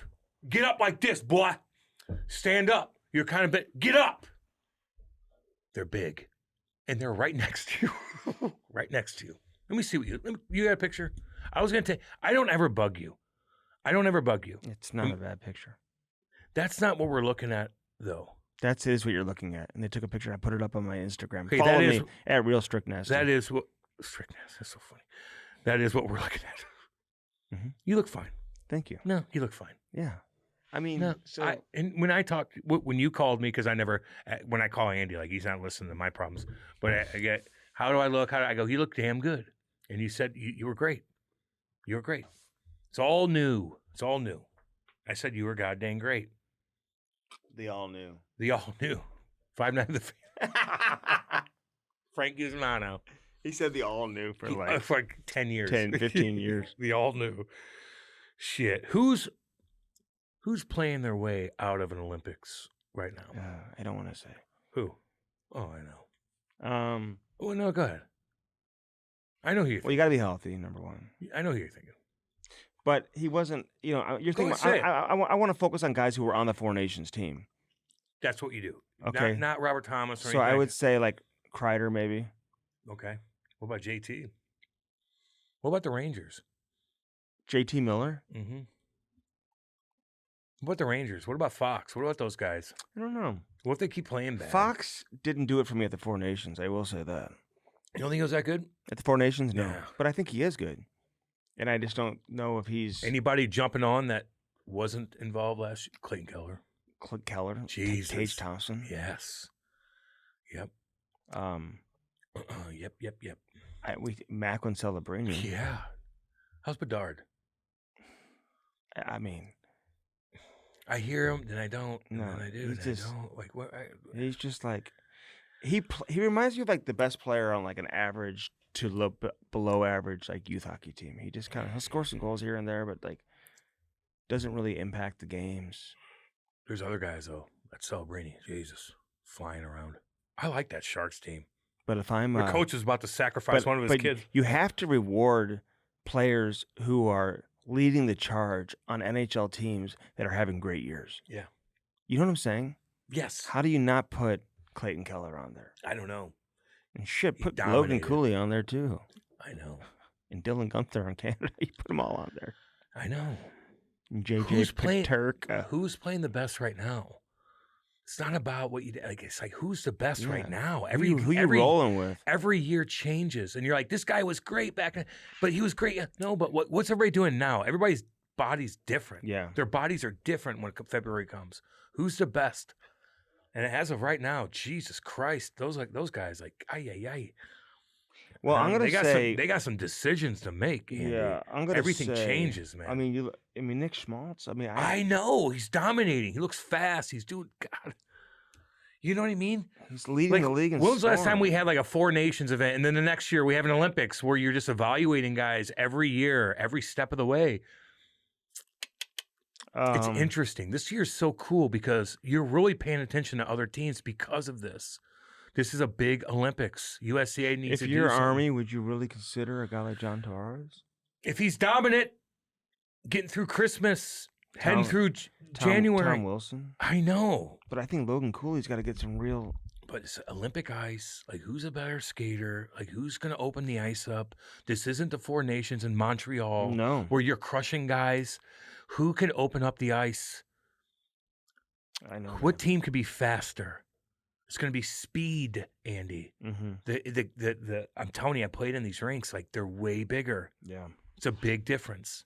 Catching guys, man. Like, you think Tom? I mean, he's a good skater, and I would want him on. But like guys that are consistently hitting and are going to be on the team because they're checking, it's going to be a step. The guys that are skilled are going to be like, wow, I got room. The guys that are checkers are going to be like, whoa, I got 3 more steps to And go. I don't think Schmaltz will get that much attention because he's I- had I- some down years the I last know. couple of years. Who's playing the best? We'll see if he now? can maintain this. I want to look at his season. Like last year, he had 20 goals. He had 63 points. He had 61 the year before. So he had 20, 22, 22, 23 goals. I mean, like he's, You know. I mean, shit, he's been pretty consistent, really. Yeah. All right. How old is he? No one talks about him. 29. You know. So we'll see what happens with that. We're going to keep an eye on all of it. All of it. But you see the Canadian national anthem singer last night Where? in L.A. He changed the lyrics. He did? Yeah. To what? Oh, yeah. Our home and native land. Our home on native land. Oh. People caught that in 2 seconds. In Little L.A. he twerk. did it? Little twerk. Do it in Canada. He did in L.A. He's like, I'm cool. Where do you live? Wait. Where do you live, sir? Oh, you live in Toronto? Oh, you have a house in Toronto? How dare you? Does he? I don't know. He doesn't. like- He lives in California. What are you talking about? The game was in L.A.? No, yeah, I know, but like... He doesn't live there. Okay, well, how about California then? Well, you're representing Canada. So how about California then? You don't think that was native land too? Maybe it was the Mexicans owned it. Who was L.A. playing? How dare you LA own property? L.A. didn't play last night. Oh, you're talking about the baseball game? Baseball game that went 6.5 hour game. But when you say that and you own property anywhere around here, how dare you own property?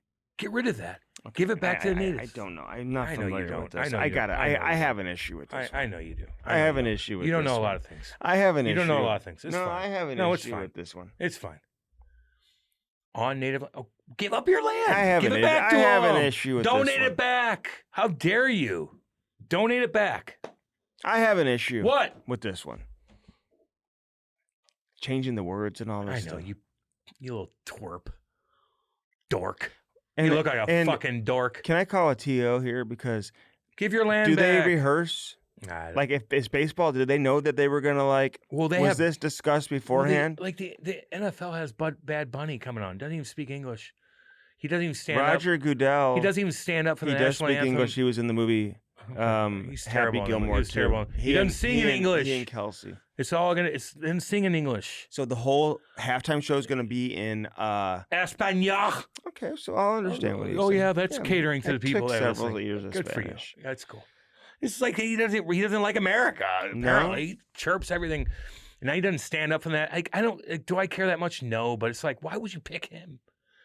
Put Metallica on there. Let him rock out. You know. I don't know. Put a badass country singer on there. Anything new with Rennie? Really not. Oh, jeez, I don't know. Tell the story. Man, I don't know the inside scoop on everything, but apparently he was a little crazy in the workplace and got fired. Now he's doing his media tour. No, tell people who he is. Well, he worked for Channel 5 here, which is a NBC news. NBC. He's a news KCK. anchor. He was a news anchor. Nice to me. Shit, I have no complaints. Very nice to meet you. But and that's like the wokiest wokey poo of people ever. So you could Who look is? people working at these fucking broadcast stations. What are you talking about? You know. I don't know. Maybe you look at somebody wrong and they're going to write you up. I don't know enough about it. Mm-hmm. But if you were getting slandered, like I'd sue the shit out of him.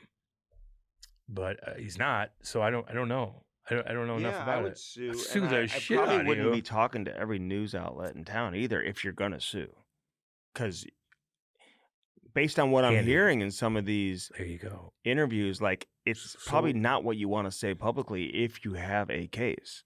If you have no intention of suing or you don't have a case, and a lot of times when you see these type of people get fired and they leave, typically there's some hush money included, so they don't go public and they don't start speaking. And so that must not have happened here. So he's free to say whatever he wants. Yeah, but if you're going to sue, I don't think you're setting yourself up for No, a your lawyer would be successful like, shut the lawsuit. fuck up. Yeah. So I don't know. I have no idea. You're in the game for a long, long time. But he's putting out videos about like just so that everybody knows I'm okay, or I don't think he is okay. I think he's like made a case like No. he's not okay. Well, yeah, exactly. So I don't know what to think of that. You know what I mean? Damn, I know. it's a tough spot to be in, dude. I know. Just try to be nice to everybody at all So times. just watch what you say. I don't care about you. Oh my god. Well, that'll stand up in court. Oh, no. Well, I got things on you too. You're mean to me as well. Give me a compliment. Why did you just say that? Give me a compliment. Why did you just say publicly you don't give- care about me? That's About chirping you? No, I don't. No. Write that down. Don't give a shit. Write it down. I have a family. I don't love your family. I'm going to chirp you. I have a family. You chirp me, I chirp you. That's how it goes. You chirp me. You could say whatever you want on fucking Twitter. You chirp me. You chirp my family. No, that's no. You chirp See, me. that's when Andy does something, he's like, "Wow, Lori's gonna be upset about that." No, she's not. That was on you. That was on you. Very offensive. What'd you do the other day where you're like, well, Lori's not gonna be happy with this? Oh, the signing. When Andy signed that contract. Oh my God. When Andy signed that contract. His big deal. His big deal. His fucking big ticket. And he posted it. Lori posted it. And Andy's like, I didn't do that. Lori did. You're making fun of Lori. No. You know exactly. No. That's exactly what I You know said. exactly what was going on. That's funny. Hey, I'm not going to be in town for Halloween this year. Cool. I'm leaving on Halloween. I come back the next day. They play the next day. It's a 1-game trip to Columbus. What are your thoughts on Columbus? Easy peasy. Have you been there? No, I mean. Why do you see? No, that's disrespectful. Did you go there last year? Yes, that's disrespectful. Okay, that's what I meant. No, that's disrespectful. Okay, no, I know you. Remember I hung out with Jared Bull and so on? Yes. No, that's disrespectful. Okay, so what would you recommend that I do in Columbus? Nothing. You go there, you order room service, and you go to bed. You know, I've been doing that. Watch that. It's So expensive. fucking expensive. Andy. I just did it once in Vancouver. I would find I go like everyone was if you're in the mood to do it, sometimes you just gotta bite the bullet. Don't do breakfast. Go find a little place down the street where it's cheaper. Get some fruit and stuff like that. I know. They have so much food on the road. These players. You know what the NHL stands for? Never Hungry League. These players have so much food. Take on the plane, load up. Ask the Stewies back. Can I have a thing of fruit? Keep the fruit, put it in the fridge in your thing. In the morning, you get up, you eat the fruit. They always have pockets of fruit and stuff like that. Take stuff to go. Yeah. Because it's expensive. You're not making show dough, homie. You got to save your fucking show dough. Show dough. Okay. You get the breakfast that gets you, but you don't eat. What are you worried about? Could you imagine making? You don't eat. I eat like a Could you imagine psycho person. making show dough? God, I thought I was Elon Musk. I spent so much money on my buddies. You know what the coolest thing in the world is? If you had money, take care of people. Oh, it's gotta be amazing. I fucking made it fucking rain. I would take care of you. You would count pennies. I'd be like, I bought you lunch last week. I'm gonna take that out. Making $30 million. Can you imagine? Like, I wish I had that money so I could do that again. It's such a good feeling, and maybe it's selfish in a way that you feel good about taking that because you look cool doing it. I love How much doing do that. you need? The more people, you know what I hate about people?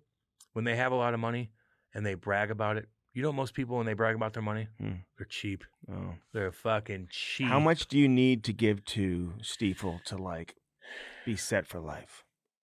$100.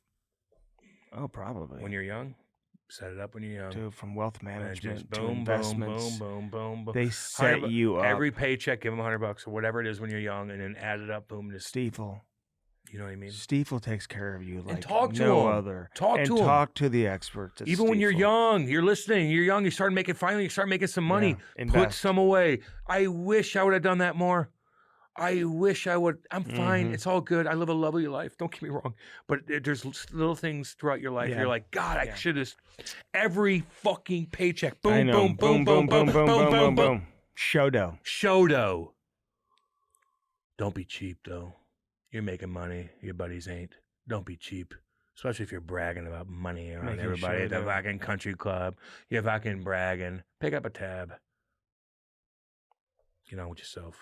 Andy wouldn't do that. Have you picked up a tab at the Creepo Racket Club? It's a no cash. Okay. So some people have put like ice cream sandwiches and drinks on my Oh, I bet. on my account. Andy's like, what in God's name is going on around here? What the heck is this? I think some people $3 ice cream. I can't have this. And he calls up to the a club. bag of Lay's. Who did this? Ty, who did this? Jesus. Stiefel brings us the Cam and Strick podcast each and every week. Thanks for being flexible with us this week because of my schedule. Because of him. I'm ready to go. You know what? I'm ready to go. Stiefel, put your money where your mind is. There it is. There it is. And let them turn you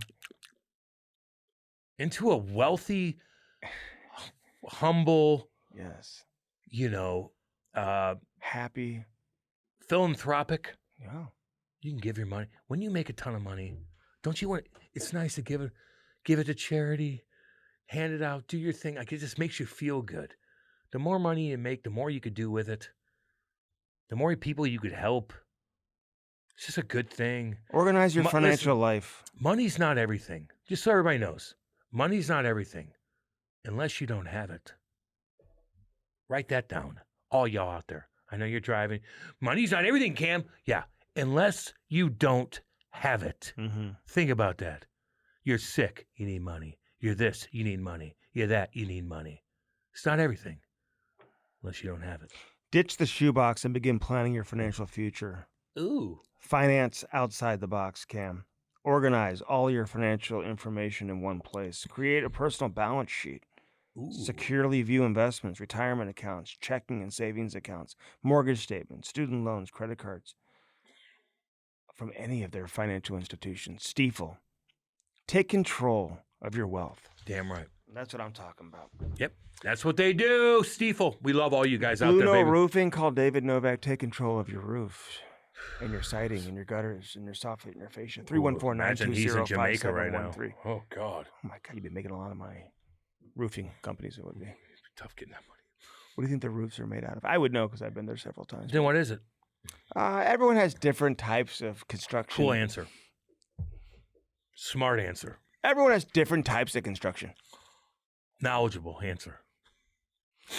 I mean, some people it's made out of Listen, straw. don't listen to him. But we're going to get more storms here in St. Louis. I'll tell you that right. Gosh dang. Some people have Gosh dang. third no. world construction. Some people Sometimes have you have first third world workers. Sometimes that ain't going to get to your sometimes house. you have first world construction. He's not a third world worker. This No. guy works his ass off, Yes. and he gets things done. And get your new roof before it expires and the insurance company won't pay for it. Find out when that runs out. You're damn right. Look into it. Because sometimes Get it's that like roof 10 going. years. Like once you get to 10 years, And we've insurance had won't pay for it. storms. We've had hail. You could take advantage of it. Get it going. Roofing, siding, Fascia. soffit, fascia, God dang right. Dang right. gutters. Melissa. Oh, she's coming. She's a nasty bitch. Oh my God, dude. I mean, I'm not. These are my people, dude. I'm thinking about all y'all in Jamaica. You weren't even thinking about Jamaica until I brought it up. You weren't even thinking about it. Yes, I was. I brought it up. and I knew about it right away. No. I brought it up. You didn't. Sparks hockey, baby. Let's go. Take control of your skate sharpening. That's right. One sharpening at a time with Sparks, and don't let Seth. What's he up to for Halloween? What's he gonna be? Creepo. Something that's Jeepers Creepers. Something that will be scary offensive. movie. That's a scary movie, by the way. Something offensive. If you ever saw the movie Jeepers Creepers. You know what's oh, offensive God. is when you can't help your team because you're falling the whole week. Yeah, no doubt. Toe picking everywhere because You know what's scary when it's a big game and it's a big moment and you don't have an edge. Yeah, it's the worst thing in the world. But you don't have to deal with that when you have your own skate sharpener. Get a Sparks, sparkshockey.com. Use the promo code Cam and Strick. It'll save you more money than Black Friday and Cyber Monday. It's coming up. It's coming up I soon. can't wait for Black Friday. Why? So you could save money. I'm gonna get a new TV. Are you one of those guys that runs into Walmart Like David Perron in the Stanley Cup party. In the Stanley I Cup need to save celebration. $15. You know. What did David Perron do during the Stanley Cup parade?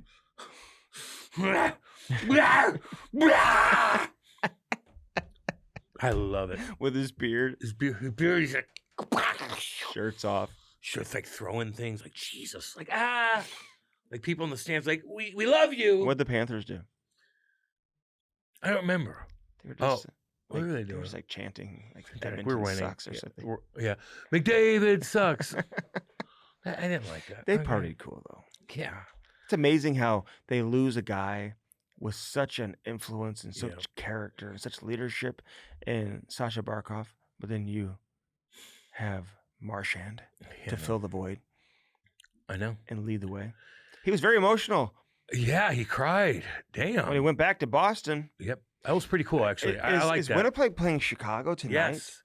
Yep. Jonathan I thought Taves. Thursday, maybe. It could be tonight, but yeah. Apparently, he dropped when he was talking about Chicago. He said "we" a couple times.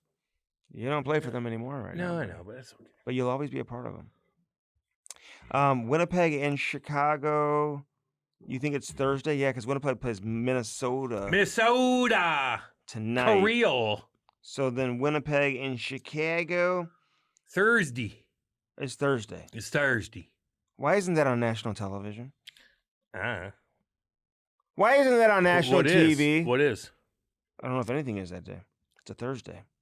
I don't think that's a national TV day. This is Winnipeg. Why isn't that on national? This is Winnipeg. Does Winnipeg ever get any? Look it up. They're pretty good, dude.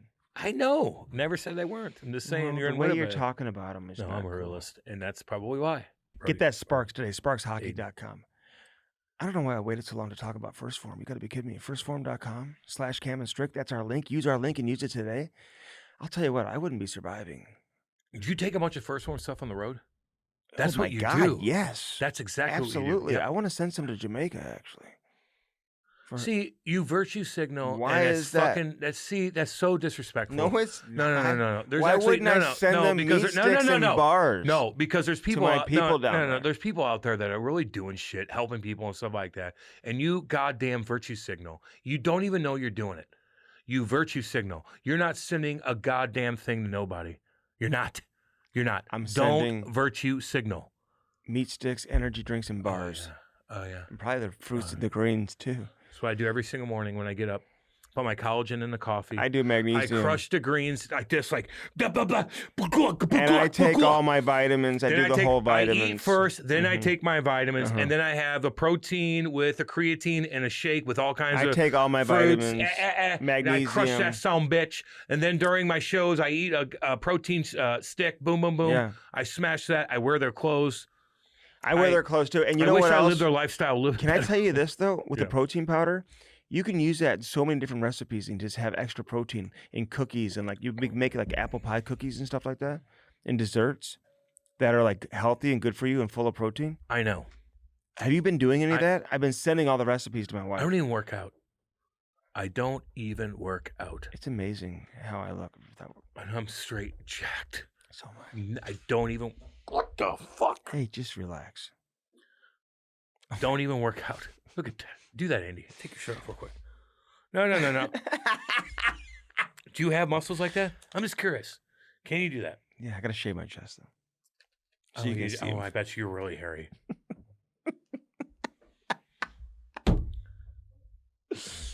Firstform.com/Cam and Strick. What is that? What? Firstform.com/Cam and That's our Strick. goddamn website. It's our link. Link to the website. Use our link and send us what you're ordering. I want to see it, everybody. The holidays are around the corner. No better stocking stuffers. I love following Sal on Instagram. Mm-hmm. It just makes me happy. He's got such a cool setup. He's got this badass farm, dude. He invites us out there. Side by sides? Yes. He had a freaking bonfire with all the boys the other day. Really? Yeah. It's You like sure that it's like wasn't- heaven. Was that Andy's or Sal's? Because I Ah. think Andy may have the No, farm. Sal does too. I just follow Sal, and they're on the tractor with the kids. Oh, it's so awesome. It's just if I had a ton of money. Say hi to Nick. Nick's my boy. Have you called him? I'm talking about Sal. Have you called him? What? Have you called him? Not in a while. Well, you need to call I him. need to because talk to keep Nick. telling I love you. him, and Sometimes I know it's he's good having to- a child. Yes, he is a little girl, and sometimes it's And good. she's to, going to be a doll. Sometimes it's good to pick up the phone and just reach out. to Thank you. people. Thank you. I Thank do- you. I do Tell that. me. I do that. It is what it is. I love Nick. I love Sal. Love Andy. Love all you guys. The police came back, by the way. Did you see that? St. Louis. Yeah, they're back. They're back, which no doubt. You knew they would Like, come I back. love you, the police, too. Like, we do a lot for you. But First Form does a shit ton for you. Get back. Like, get back. Like, let's go. Like, you need each other, okay? Mhm. We all need to help each other. Yeah. We're all trying to, we're all in the same, Get back. get back. Let's go. Like, what are we doing? Firstform.com/Cam and Strick. Use our link today. Let's go. True Float, baby. Shit gigging. Dude, If you had a True I'm Float, going to a bonfire. Oh, am I Jason. invited? No. He told me I was. Jason did. Remember, he keeps telling you to invite me to. Oh, yeah. When is it? I'm not telling I'm you. probably traveling. Exactly. You're out of town. You're out of town. You really don't want me to go? Of course I do. So what's the problem? Nothing. When is it? Don't know yet. Probably November 7th. If I'm here, I'll You're be going to there. drive out yonder Mhm. by my I house. told Jason I would. You're going to drive out there Yes. and then drive back My golf partner? and then drive back. Yes, I will. I don't know if I want that. My golf partner? Yes, I will. I don't know if I want Jason, that. I'd do it for you. I like bonfires. I'm going to bring that goddamn cooler from True Float. Oh, Everybody's hell going to be yeah. like, this is fucking badass. I'd probably bring babe. a couple of mine, too. How many you got? Several. Can I get one more from you? I don't See how just- Andy and I need to talk. We need to talk. I will say this. This is the true test for True Float. I'm bringing a chair too. If Melissa was ripping through a True Float cooler, She's a would badass the result bitch. be? What would the result be of a True Float cooler? It wouldn't Head even toe move. to toe versus I'll Melissa. drink if it went through Melissa Cat 5 Mm-hmm. and I opened that cooler up Mm-hmm. No dents. and I had Coolers Light in there and I opened it up like this, it wouldn't spill. It wouldn't even explode. It wouldn't spill. That means it's fucking secure, baby. Oh my God. Where are they Secure, from? Edmonton, badass. Just like Jakey Boy Neighbors, just like Dylan Holloway. What about No, they're from Calgary. no? No, Jake's from Edmonton. Oh no, Is they're he? from Calgary. Calgary. Um, I done fucked that up. What do you think about if Yeti was going toe to toe with Melissa? Melissa would smack around like a little cuckboy bitch. Get out of here. That thing would explode in your face like no other. Ba-bam. You ever see The Simpsons back in the day where Bart takes that little machine and goes with the Duff beer for Homer? And Homer fucking opens up and it explodes the all over him. house. That's what would happen. The whole with house Yeti. explodes. Yeah. That's what happened. Get yourself a True Float. Thanks for jumping Check out on their Instagram account, TRU Float. it. Easy. True Float. They're cool as hell. We love you guys. They're What's up? super cool. We also love Ryan Callahan. I don't even know if we mentioned it, but he's our guest on this Yeah, edition it's of the my boy. Cam Strick podcast. Champions are forever. They live forever. Me and Callie. He was a great guest, and was awesome. He is chilling with his feet up right now and is enjoying Whatever life. he wants to do. Whatever he wants to do. Captain of New York. Get on with Captain yourself. of- He's captain material what? everywhere he goes. And we'll talk about this on the other side, because it's very impressive for a guy who was drafted, I think, 4th round or whatever he was, to become captain as young as Pretty he was. dang good. Of the New York Rangers. I told you when I first saw him in Yeah. the Guelph locker room when I Yeah. got traded there. Yeah. I go, this kid is something. He was just doing this little thing. He chirped me a little bit. I'm like, Yeah, hell I, go, yeah. I thought I'm the big dick around. Nope. No, No, Ryan I'm not. Callahan. Cam Strick podcast brought to you by Stiefel. Enjoy Love you guys. Callie on the other side. The Cam and Strick podcast is brought to you by First Form, baby. Use our link and do it today. www.firstform.com/camandstrick. Get jacked now. They are the real deal. Get that protein, check out the apparel, eat those bars, and drink those energy drinks. Firstform.com/camandstrick. Yeah. Now on to the interview. Listen, Cam set up this interview, so in reality, I'm just holding on to see if it's actually going to happen or not.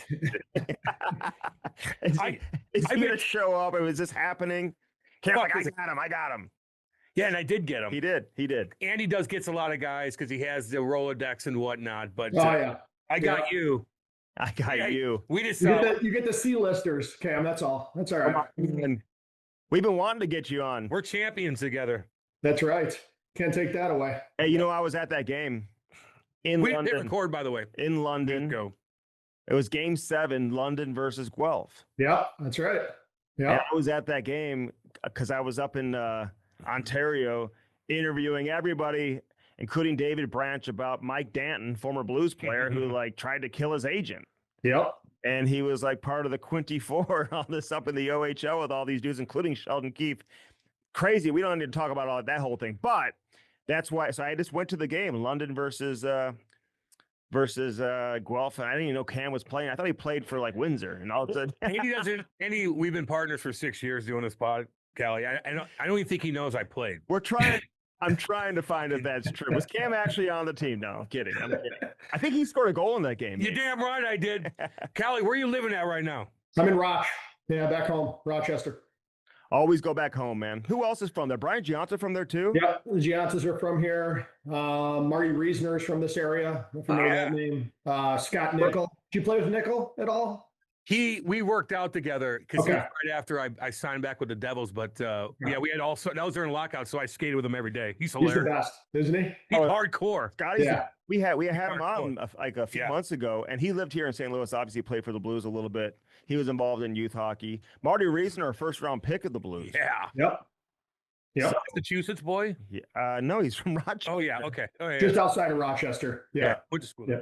Did you guys all grow up together? I know you're a different No, age. they're all older than me, but Okay. that's kind of our workout crew in the summertime is with all those guys. Yeah.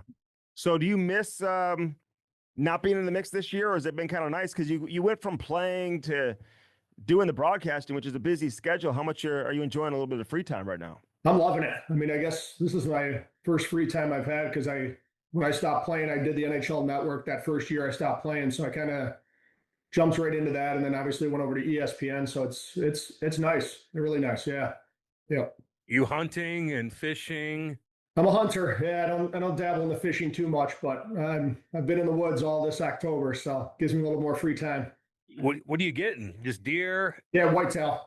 Whitetail up here. Yeah. You ever go down to like Texas and get those hogs, the boars? I've done that too. Yeah, I went A helicopter? with Mick last September. I went down there. It was a blast. They're scary. We talked to Bogosian about that. Like, do you do it from a helicopter? Is that where you shoot those things or no? You can. I didn't do the helicopter. We did the thermals at night, just on the ground off of some feeders, but I've seen the helicopter. That looks wild. Oh my God. Is that scary? Like to be in the woods like that at night? Like you're hunting these things? Because what if it comes near you? Like they'll kill you, won't they? I mean, the boars are nasty. Yeah, I don't have a ton of experience with them. But yeah, I mean, even walking into your tree stand in the morning or walking out at night in the woods, it's funny. I saw a thing. It was online. It was like my haunted house is walking into the woods during dark, not knowing what's around you. That fucking deer will kill you too. Yeah, you never know, right? It's the unknown. My car is gonna kill me. You can't see, so it's just that unknown. You hear noises, but I love it. It's peaceful. You're out there by yourself, some time alone, watch the woods wake up around you. I mean, there's nothing like it. No, that's got to be amazing. Although Bogosian did tell us that he took Pat Maroon with him, and Patty was scared shitless. Like he was scared to death being in. Pat even know how to hold a weapon? I don't think he's shot a gun before. You don't take those guys hunting with you. Why? Because they're inexperienced. Oh. Like I would never invite you to go hunting. Hey, I could go hunting. So you're not working for Callahan Landscaping? I thought maybe you'd get a job there. No, my brother sold that company a long time ago. Yeah, so that folded. After I stopped working there, things went downhill. Listen, I watched like a 30-minute feature on you today, and Callahan Landscaping. Yeah. I heard of that. So I was like, oh, we'll talk a little. Is that's the one where I crashed the mower a little bit into the stick or whatever. I remember I jumped on and they're filming and I hammered the mower against it, and my brother's like, Jesus. You still have that boat? Not that one, different one, but yeah. What do you got now? Mastercraft, one of those surf boats. Oh yeah, you do the surfing behind it. Kids love it. It's awesome. Jet engine. So is there a prop? There's a prop, but it's all inboard, so it's underneath. And then it has like those ballasts in the back that bring the boat down, and then flaps, so you got that massive wave behind you. You just surf behind it, going like 10 miles per hour. Yeah, those are nice. So where do you go? Like Lake Erie? Like where are you going? No, so the Finger Lakes are right by us. So Keuka Lake is one of the Finger Lakes that I got a lake house on that we spend a lot of the summer at. So. Oh, so you ever get up to like Lake George? Those are a little bit farther. That's farther from me. Yeah.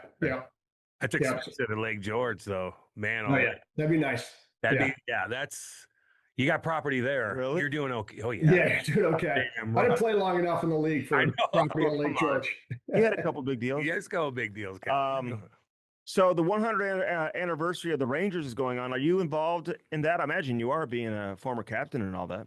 Yeah, they got a bunch of events going on this year, so I'll head down there. Couple different things, and they're doing another alumni game this year, which I played in last year. It was the first time I threw my gear on since my last game was last year during that game. Really? We played the Islanders, which was awesome. I didn't know what to expect. It was at the Garden. We skate out for warm-ups, and the whole lower bowl is completely full. It was absolutely wild, right? So it's they do a good job, the Rangers, that organization, bringing their alumni back. And I think this year I think there's 3 events already planned where I'm going to go back and be a part of them. So it'll be fun. So they got a good alumni. Everybody always wants to go back to New York and reminisce. I mean, they get on events once a week if they want to. Exactly. I mean, New York City's not a hard place to draw guys back into, Shit.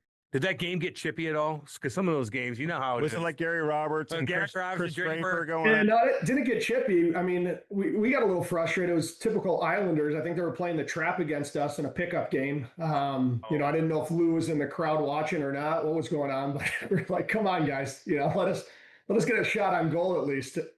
Really? They were playing a system. They were playing a system. Yeah. What's the final score? 2-1? Yeah, that's Islander hockey back in the day, right? Damn right, man. Damn right. Hey, why'd you leave New York? Like, what's the story behind that? Because it was such a big trade, and you were still at the peak of your game for the most part, right? You had a lot of good years there in Tampa. So, what led to the trade? Were you stunned, or were you expecting it? Yeah, I mean, it was a long year. I'll put it that way. Obviously, my contract was up at the end of the year. I had all intentions of re-signing there.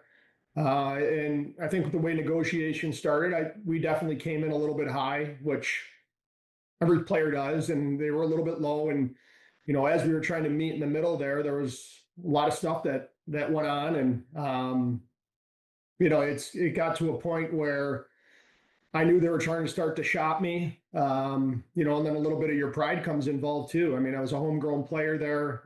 Took a lot of pride wearing the C, and you're having conversations with other teams because they're trying to trade you. And then so that went out through basically that entire year until I got traded, and then we were about 2 weeks out from the deadline, and what I thought we agreed to a number, a price, and a length what they offered, and I agreed to it. I wanted a no move for the first portion of that contract, just because of everything that went on before that, right? I've already talked to other teams. I've already known you're trying to trade me because we couldn't work out a deal, but I'm not going to sign this contract and then all of a sudden sign it and be shipped out to somewhere where I don't want to be for 6 years. Right. So I asked for that. We didn't get a phone call back after we asked for that, so I kind of saw the writing was on the wall that something was going to happen. And then on trade deadline day, I had an idea I was getting traded, but still, when you hear that news, I was in the training room. We were all watching TSN, Trade Center. It was right after morning skate, and sure enough, Bob McKenzie popped on and breaking trade. Callahan's going to Tampa for Marty St. Louis, and so everybody's looking at me. I'm sitting there in the training room, and probably 10 seconds later, one of our our player reps walks in and said, Slats wants to see you in the office. So at that point, I was shocked. I was hurt. It hit me hard. You think about it and you think about moving on and the possibilities, but when you actually get that news that you're leaving, it hits you. So they snuck me out the back door of the arena, so I didn't have to deal with the media. And that night at 7:30, I was on a plane to Tampa. So that's so I kind of see both sides of it. Now that I'm done and moved on from there, I think both of us could have made some concessions to make that deal happen, but at the end of the day, it's business, and they decided to move on, and I enjoyed my 5 years I had in Tampa. So Yeah. Yeah, it's like Crazy. It's like, yeah, God, I can't believe I'm traded. Where's it? Oh, Tampa. yeah, Seriously? it could be worse, right? So I went through that whole year of dealing with contract talks, dealing with the media. I mean, I wasn't sleeping at night. It was a nightmare of a year. And then I get to Tampa, and my hotel's like probably a 10-minute walk from the rink, and I got my flip-flops on, a t-shirt, sandals, and I'm walking to practice. I'm like, wow, this is pretty nice. And so I've been a free agent at the end of the year, and we're about a week out till July 1st. And my agent's, telling me, he's like, there's teams out there that, we can probably get you more money than you're going to get in Tampa. And I'm like, this team's good. Living here is amazing. The organization is unreal. I mean, their owner, Jeff Vinnick, called me when I got traded, apologizing for calling. I'm like, you own the team. Like owners don't call guys when they become to a team a lot, that's the salt of the earth he was. So I was like, I'm signing in Tampa. This is where I want to be. We got a chance to win. We ended up going to Stanley Cup Finals the following year. We had a couple good opportunities. So it was a pretty easy decision once I got there and saw the organization and the way of life as well. Yeah, for sure. And they were just, I think they went to the final in 2015, right? You went there in 16. When? No, 50. Yeah, so I got traded in 14. So that my first full year in Tampa is when I went to the finals against Chicago with them. So Yeah. just entering like the heyday of their. You could see it. Like when I got there, just looking around at the talent we had, Kucherov was still young. Johnson was still young. Tyler Johnson was still young. Andre Palat. When I got there, John Cooper picked me up from the airport at 10:30 at night, took me to the rink, and he's like, tomorrow, he's like, I'm going to put you on the line with Valtteri Filppula and this kid, Nikita Kucherov. He's like, I think he's going to be a pretty good player. You know, he's got a lot of talent. He's looked, you know, he looks, and at the time I had no idea who Cooch really was other than maybe playing against him once. And we all know what Cooch is now. So it's pretty funny looking back at it. The Coop say, I mean, let's stop at one of my favorite places on the way home. I got a couple. Yeah, no, I didn't offer a cocktail, but I will say, like, talking about that organization. So I got there, I get to my hotel, and they put me up in a big suite. They had gear laid out everywhere for my kids. Tampa Bay Lightning gear, stuffed animals. They had a bucket of beers waiting for me, food waiting for me. So it's like, you know, it's first class. It was impressive. I walked in, you know, trust me, I didn't need a beer after that day. So I cracked open a couple, sat on the bed, and yeah, it was good. It's a hell of an organization. Wow. So I hear people talk about, man, they rave about the Tampa Bay Lightning. So that's like unusual, right? It's not the same, certainly not the same across the board, but even for the good organizations, like they take it to the next level. They do. And I was lucky. I mean, coming from New York, where same thing. I mean, it's first class in New York. Like, it's the best of the best. So to go from there to Tampa, and, you know, when Jeff Vinnick took over there, he just completely transformed that organization, and anything that we needed, we got. You know, and I remember sitting down with Steve Yzerman after that year I got traded. We lost in the first round of Montreal, and he's like, what did you guys have in New York that we don't have that we can get? You know, we want to make this the best organization. What is different? What can we do to make this the best organization? So they were striving to be there, and that's where they are now. But what was your What'd you answer? say? My biggest thing, I said, you need to get a chef in here, start cooking us some breakfast, you know, make sure the food's good for the players in the morning, make sure we got lunch ready for us. You know, and then also hotels, like, you make sure you're staying at the best hotels, you know, make it easiest as you can on guys for travel wise. And, you know, another thing that a lot of organizations, I think, look past, you know, talking to other players, is taking care of the family, you know, the wives and the kids, and making sure they're set up. Like, because when we're on the road, we don't, you know, we want to be focused on hockey now, what's going on at home, you know, so have somebody that, you know, if the kids need to get to the doctor or the wife needs something, that they could call and help coordinate that kind of stuff. And even when the wives and kids come to the game, make sure they're set up, make sure their room's nice, make sure, you know, that everything is easy as possible on them, because it makes our life easier and we can play hockey.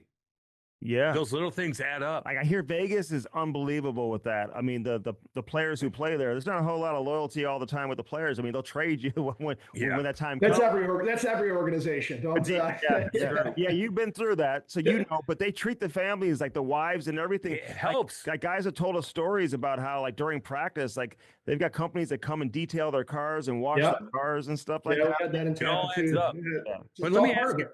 Let me ask you though, like, what's the difference between your day-to-day in New York? I don't know where you lived, but like getting up in the morning, going to practice, going to games, compared to doing it in Tampa. Yeah, I mean, completely. I lived in the city, so everything. So I used to drive to the Garden. Well, my first couple of years I took the subway, but later I wasn't near a subway, so I drive, and it could be a random Tuesday, and it would take me 45 minutes in the car. I'm 7 blocks away. It would take me 45 minutes to get there on a random Tuesday for no reason. And then, you know, even to, like, you know, get groceries when the kids were little, that was tough. You know, just getting around to navigate the city's hard, right? And then I get to Tampa, and like I said, I'm walking to the rink early on, and, you know, shorts and t-shirt. And then I lived 5 minutes from the rink. It was an easy drive. And I think the biggest thing too, away from the rink, was, you know, I had a house on the water, I had a pool, I had some jet skis. Like, so when I left the rink, I could forget about hockey, you know, like, it felt like you were, you know, you could put it to the side, put your mind at ease. You're not thinking about hockey 24/7. Nothing's really weighing on you. Yeah. It's just The water. it's an easier way of life. You know, it's that simple. So, I mean, there's definitely a huge difference. And there's a reason why guys keep signing in Florida. Everybody talks about the taxes and everything else. It's a lot more than just the money. That's is your lifestyle and your happiness, and seeing the sun every day helps the body as well, right? So just your mood. Not according to Trevor Zegras, apparently, in Anaheim. Yeah. He gets 4 seasons. He said that. He wants rain and gray skies and dark. But I know what he's saying though. Like, listen, when it's some people like, It's hard to bitch about Anaheim. From out there, Yeah. right? You know. I know, but I sometimes. mean, but if you're going to the rink every day and your team's good and you got a chance to win, and the sun's out, I mean, it's a different story. I know. It's funny. I'm glad you said that, because I was going to ask you, like, state tax and all that. because even back when you're playing there, you guys went to the final in 15 and obviously had some great teams, President's Trophy in 19 and all that. Was that talked about? Was like the state tax thing a real issue? Were guys talking about that even back then or no? Guys mentioned it. I mean, I'd be lying if I said it's not in the conversation at all. I mean, your portion of your salary, obviously you get a bigger portion back, but by no means was I like, I want to stay in Tampa because of the taxes. If that they didn't have a chance to win or that organization wasn't run that same way, I wouldn't have re-signed there. There's no way. Just, to save, like, guys want to win, right? Guys want to be on teams that have a chance to win. And, I think you're splitting hairs if you're starting to look at, taxes. Guys make a lot of money, right? Like these contracts are big. I don't think they're really concerned in going to a specific team just because of taxes, but obviously it plays a portion into it. Would you take, if you were in Kaprizov's, Kirill's situation where you could really take advantage of the moment with the contract, would you take everything? Would you get $130 million, or would you consider maybe taking a little less because we have to balance some things out? Like, what would you do? It's tough to say. I've never been offered 17.5 million a year. So I know. I guess it's a hard conversation because, as you said, an organization will flip you if things aren't working out, right? So to not say you're not going to take as much money as you can in your 15 years or your 10 years or your 5 years that you're able to play, God forbid there's an injury too. It's hard to turn down that kind of money, right? It's, and you look at Connor McDavid and what he did. I mean, that's he put his money where his mouth is, right? He said, he goes, I want to win in here. I want to talk to the organization, see what direction we're going in. And then the ultimate way to back that up to make sure he was telling the truth is taking the 2-year deal that he took, right? So it's hard for me to judge somebody to say, I can't believe you took that much. There's not a lot of people in this world that have been offered that kind of money that would turn it down and say no, right? It's some pretty good money there. So I don't know. I'm going to say I don't know what I would do because I've never been offered that. So well, the baseball players you take the money. I don't think there's anything wrong with taking the money. No, I don't. I mean, I don't look at him and be like, wow, it's selfish. He took the money. I mean, No, he earned it. He earned it, right? His play on the ice and his dedication. You want me to stay? You want me? Then I'll stay in Minnesota. And again, the cap's going up. He's not taking all the money. No. They're still going to have money where they can surround him with some talent. They have some good and he's damn young good players there. Yeah. So, McDavid's situation, I know everyone's kind of comparing McDavid's situation to Kaprizov, but their negotiations are completely different. Like he took 2 years. If he signs there for 8 years, then it's a different story. Numbers coming in at close to 17, if not north of 17. Who knows? Yeah, he's getting max, which was like 19.5, I think, if he was signing there for 8 years. So yeah, so I think as an organization, okay, you're going to give us 2 years, and like we got to meet somewhere. And it sounded like it was a relatively easy negotiation. Yeah. So Yeah. hey, did you like Alain Vigneault? Like, we've got a lot of guys come on here. Like, everyone kind of has an opinion, but you only had him for 1 year, and that was the year you got traded. Like, did you like playing for him, or that was a non-issue? It was not an issue for me. I didn't, I didn't mind him as a coach. I thought he was a good coach coming in. And as I go back to that year, that year was kind of a complete nightmare for me, just with everything that was going on behind the scenes. But the short time I had him, I enjoyed him as a coach, and I got nothing bad to say about AV. I thought, and he ends up bringing them to the Stanley Cup final that year, right? So he's an effective coach. He gets the most out of his teams, and I liked playing for him. Yeah, we've known Coop for a long time. I mean, going back to when he was coaching like Tier 2 junior in St. Louis. What a wild story, huh? Oh yeah, no shit. like, I mean, just sitting in his office having beers, like at like a local rink, where he was coaching. Like, so it's kind of amazing to know him and then see his ascension to where he is today. But like, what were your initial impressions with him, of him? Because he hadn't won a cup yet, right? He wasn't who we look at now, Canada, Olympic, head coach and all that. So did you feel like this guy had it all together and he was different than a lot of coaches you've seen, that you played for or, met throughout your time in the league? Yeah. At the start, no, I didn't notice a complete difference. And I told you the story about Coop picking me up at the airport. I think that right there was I was expecting a guy with a sign with my name on it, getting in the car, and all of a sudden your head coach is sitting at the airport at 10:30 at night to pick you up after getting traded there. I think that story alone explains a lot about who Coop is as a person, as a coach. So that was a big first impression on me, to have him there and talk to him that first time. And then, that was part of the reason too why I wanted to re-sign there. I could see how good of a coach he was. And I think what separates him from a lot of coaches is, he's easy to talk to. Obviously he knows the game. I mean, knows the game extremely well. We'll take that out of it, but very approachable, what you'd call, I guess, a player's coach, where, his door was always open, always listened to feedback. And he was a guy that was able to read the room pretty well too, is what I noticed through my tenure there in Tampa. Is, like, we would have a bad game, and sometimes he'd come in and, read us a riot act, or the other times where he'd be able to read the room and be like, you know what, I'm going to leave these guys alone. I think they got it, and I think that's a big part of being a coach, is being able to read your team, who's in the room, who your leaders are, and your ability, when to be hands off and hands on. And I think he's very, very good at doing that. And you can see the Tampa teams, like, they got to the point when, especially when they won their cups, like, they can coach themselves, right? It's, so he's a special breed. I don't think a lot of coaches like him, and all the success he's had, he's definitely earned and deserved. So when he did say, "Oh, you're going to play with so-and-so and Cooch," you're like, "Oh, okay." And like, what, the first practice you guys were together, were you like, "Oh, here's the puck. Oh, it's on Yeah, my-" like, it's on my stick. like, what, this guy's unbelievable. He's a no look, No look backhand pat. You're like, "Oh, it's on my stick again." picking up rims and just Spinning off a guy. Flinging- What do you mean? I'm not supposed to dump the puck in and go chase it with this guy on my line? Can I get some new line mates, please? Did he say something to you like, "You're dumping the puck too much. Just give it to me. I'll set you up." Just give it to me. Yeah, it's funny. Cooch in his early years too, like, you could see his talent was, like, even in practice, like, next level talent, sees the game, but he had to learn that defensive side of the puck as well, and game management. I mean, the amount of turnovers he had in the neutral zone early on was nauseating, right? But he knew he could make those plays, and sometimes it didn't work. But, from starting with Cooch when he was first into the league to watching him now, or even my later years with him, he gets that now, right? And it just makes him such a good player. Like, he doesn't make those turnovers anymore. He knows situations in a game, and, couple that with his talent.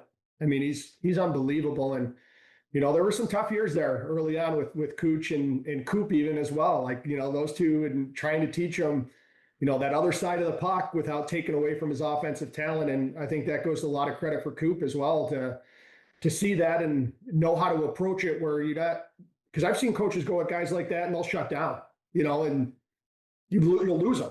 He won't play for you just because of that reason. But the way Coop managed that and kept him involved, and, I don't know exactly the way he did it, but he got Cooch to buy in, and all of a sudden now they're winning cups, and Cooch is the player he is.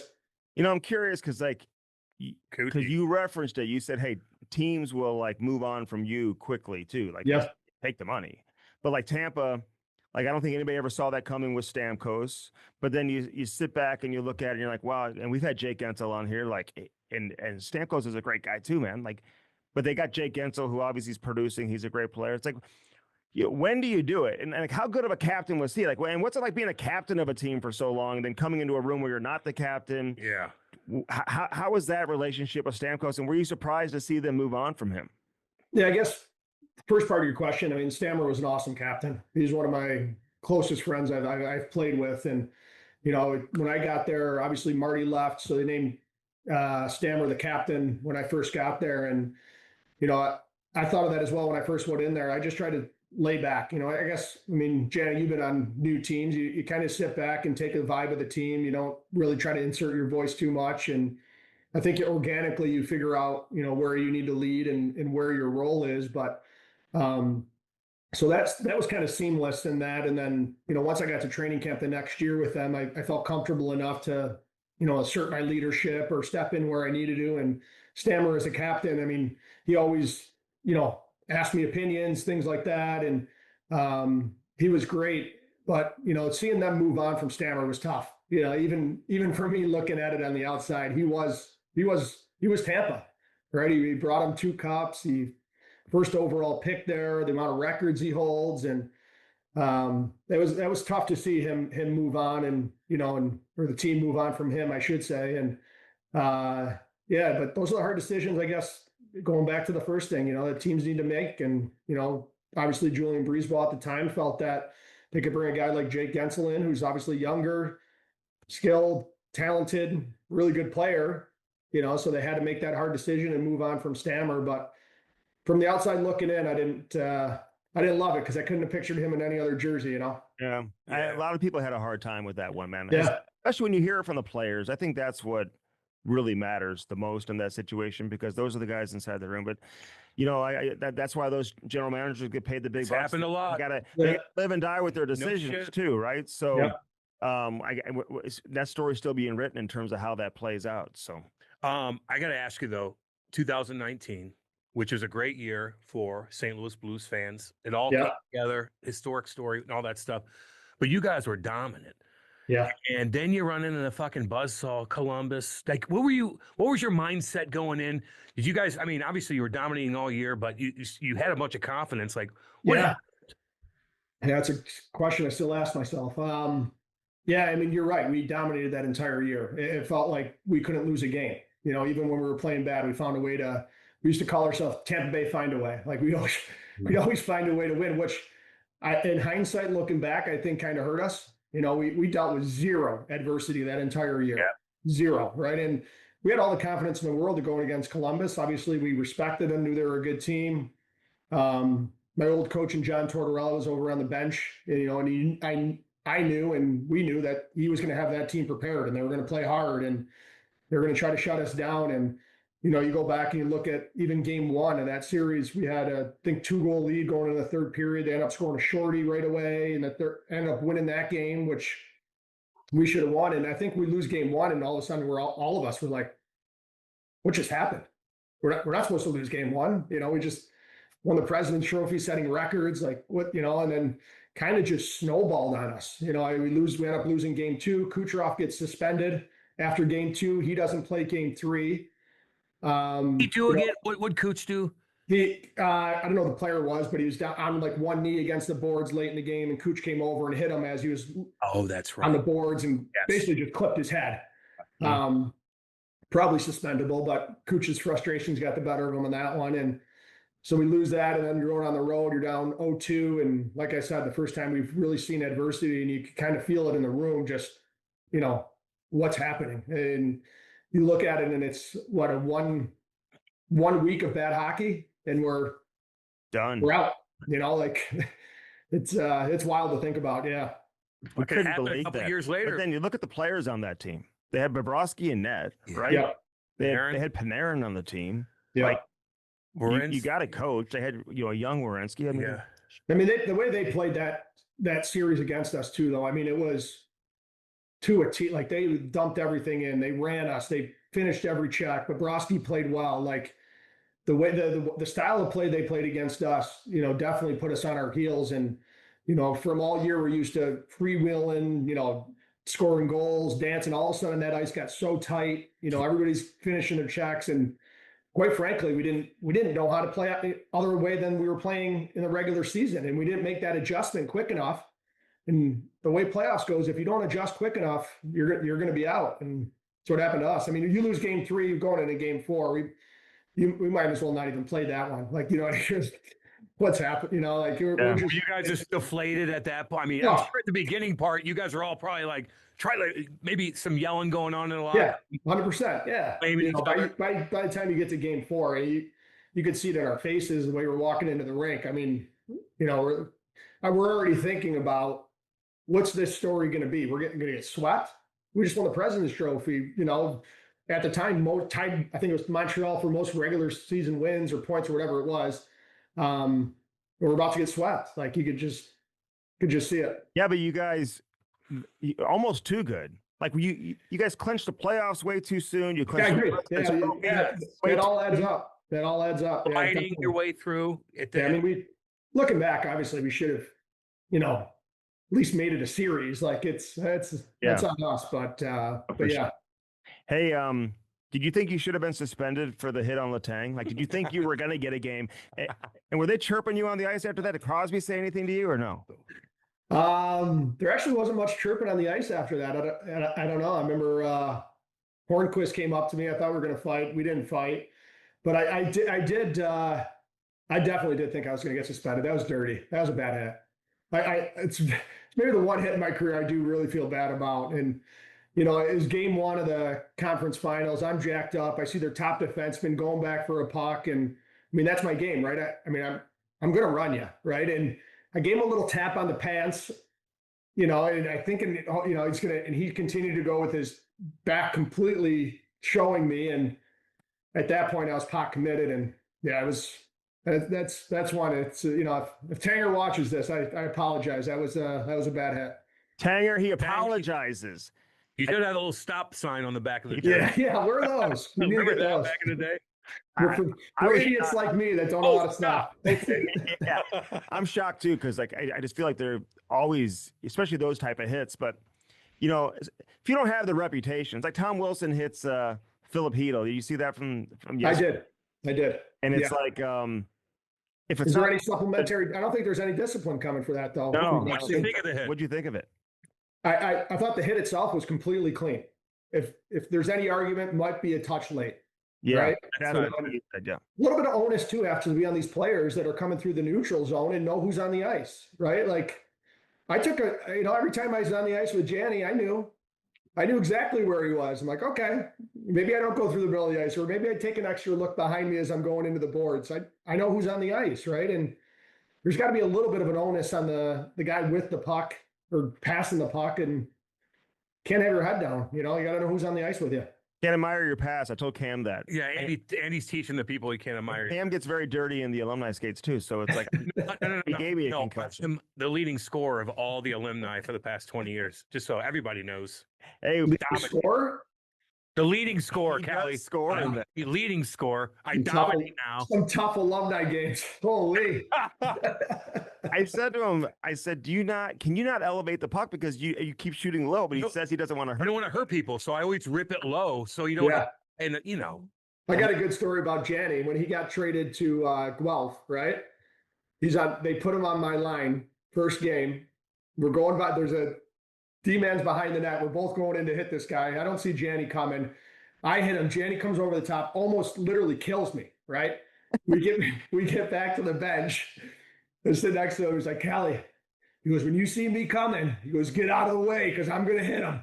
I'm like, Janny, I didn't see you coming. He almost took my head off. But after that, I was like, all right. Anytime that puck went to the corner, I took an extra look. I'm like, Janny, get in there first. they experimented me on the first line, and then they put me on the third line with Jacob Corries and Cal Spur. And we had three solid, like we had. I did. Can I ask might have been after that shift they put you on that third line. Yeah, they're like, I remember Dave Barr came out in an interview and he admitted, he's like, ooh, because they got rid of Ryan Garlock. I think it was like a first round pick or whatever to get me. And I remember there's an interview and Dave Barr's like, yeah, we were a little worried with the trade at the beginning, but it all worked out at the end. Seeing that, like, oh God. But I do remember going, I was in Windsor and I remember going, and I've told this story, just how it was walking in to the locker room the first time. I remember seeing you were bouncing a little thing into a cup. And I'm like, this kid's younger than me. He seems mature as all hell. Everybody had their little routine. Yeah. Windsor became chaos after a while. It was all young guys. They, and I get there, I'm like, yeah, this is a winning culture. Like you just knew it when you got there. Everybody knew their role. Everybody was tight-knit. Camp was cool as shit. Sean Camp was awesome. Yeah. Coaches were great. It That was all a great worked out. team. Anyway, We had fun on and off the ice with that team. yeah, It was absolutely. good. Tight-knit, baby. When Brad Marchand licked your face, Oh, Jesus. Yeah. talk to him about that. Like, and how did you keep your composure? And have you guys ever discussed this with one another? I'm sure you've been asked about this a lot, so I apologize for asking. Yeah, it's okay. Every interview I do now is about Brad Marchand. Well, Yeah, I mean, when it it happened happened, one honestly, I was shocked. And if you're watching the video, my shoulder kept coming in and out. So that whole playoff, my right shoulder was basically taped to my side. You know how they do, so you can't raise it above your, above your head. So he licks me. I want to kill him, right? So I'm trying to claw at him and I can't lift my shoulder up. So like, I'm just like clawing at his face, and then, so I was just in complete shock it happened. And then I tried to get him suspended after the game, saying it's the same as, spitting in your face. It's a gross, like he needs to be suspended for a game. That didn't happen. But then I got fast forward when I'm working for ESPN, we were doing an interview with him. And this is the first time I've spoken to him, since I never ran into him. And so I asked him a question and I'm like, Brad, I'm sure I know the question that everybody out there wants me to ask, but I'm not going to ask you that. I'll ask you something else. And he continued. He said, I apologize. I owe you a couple beers for that. I don't know what I was thinking. And I said, if you owe me a couple more and a couple beers, it's my whole tab. But yeah, so I think he realizes it was pretty stupid after the fact. But I don't know. My wife wasn't happy. She wouldn't kiss me for days. It was a whole thing, The memes, it was fun. If he's lucky though, that your hand and your arm, which is a nightmare, by the way, that's like what you dream about, where you can't grab the guy. Yes, exactly. Yeah. But if you had that loose and gave him an uppercut when he did that, his tongue is getting chopped off in front of everybody. Yeah. Do you know what I mean? But I wish I could have. The hard part too, it's middle of playoffs too, right? So you don't want to do something completely dumb and take a 5, or something like, so it's I don't know. I was in shock. I was like, what? Did he just lick me? Did I just get licked? Yeah, you did. I know. How do we not ask you about that? It's like I've never seen that happen. Yeah. But he seems. But the thing is, it was in the first round, I think, against Toronto, against it's Komarov or whatever his name was. He licked him. Oh, he licked another guy. Yeah, the round before, he licked his cheek or something against him. I'm like, see, like habitual licker. No. Listen, it's pretty gross to be on your side of things, but also like who would want to lick someone else either when they're sweating? I don't know. I got a lickable face. I don't know. A lot of bacteria. I will say this about Marchand when he went to Florida last year. Not that he wasn't in Boston, because everyone recognized him as a great player, but he just became very likable last year in that playoff run. And then this year, he takes what's his name's helmet? Darlene's ripping it apart. I mean, it's like hilarious, Yeah. I mean, I love watching his antics. I don't like when you're on the other end of it, but he's entertaining to watch. And his run he had in Florida in the playoffs was unbelievable. Nobody saw that coming, right? Like, he was great. I mean, he's a gamer. He's one of those guys you want on your team if you need to win the game, because he's a gamer. Yeah. Who's more crazy, Brad Marchand or Sean Avery? Sean Avery. Yeah. I don't even think it's close. Yeah. It's not close. Same kind of thing though. I don't know. Avery will just get under your skin. Avery's get under your skin. I mean, so entertaining playing with Aves, just listening to him on the bench and the amount he would run his mouth, not only the players, the fans behind us, like he'd have the guys on the bench absolutely just howling at the stuff he would say, like, it'd be mid-game, he'd turn around at fans chirping him, and he would just completely shred the fan to the point where they just sit back in their seat and they're like, nothing else to say, So he was entertaining to play with. I enjoy his Instagram breakdown. God, yeah. Like he's like he's hilarious. He takes it down. Yeah, he is funny, man. And the thing about Aves, dude, I don't think enough people give him credit for. He was a good player. Yeah. Oh my God. He was fast. He had skill. Like he was. Hey, when he wasn't doing the other stuff and he was playing hockey, he was good, really good player. I think I told him this. It was 2001, 2002, and I was with the Blues in the playoffs. They were playing the Red Wings in the playoffs, and there was a bunch of guys playing like 3-on-3 after the morning skate. And this guy's like out there just dangling guys and just unbelievable. And I said to a few people, I'm like, who's that? They're like, that's Sean Avery. Yeah. I mean, he did have some unbelievable like skill and some hands, He did, yeah. That whether or not he ever was able to put it together or not, but he could have really been a impact player. A little crazy.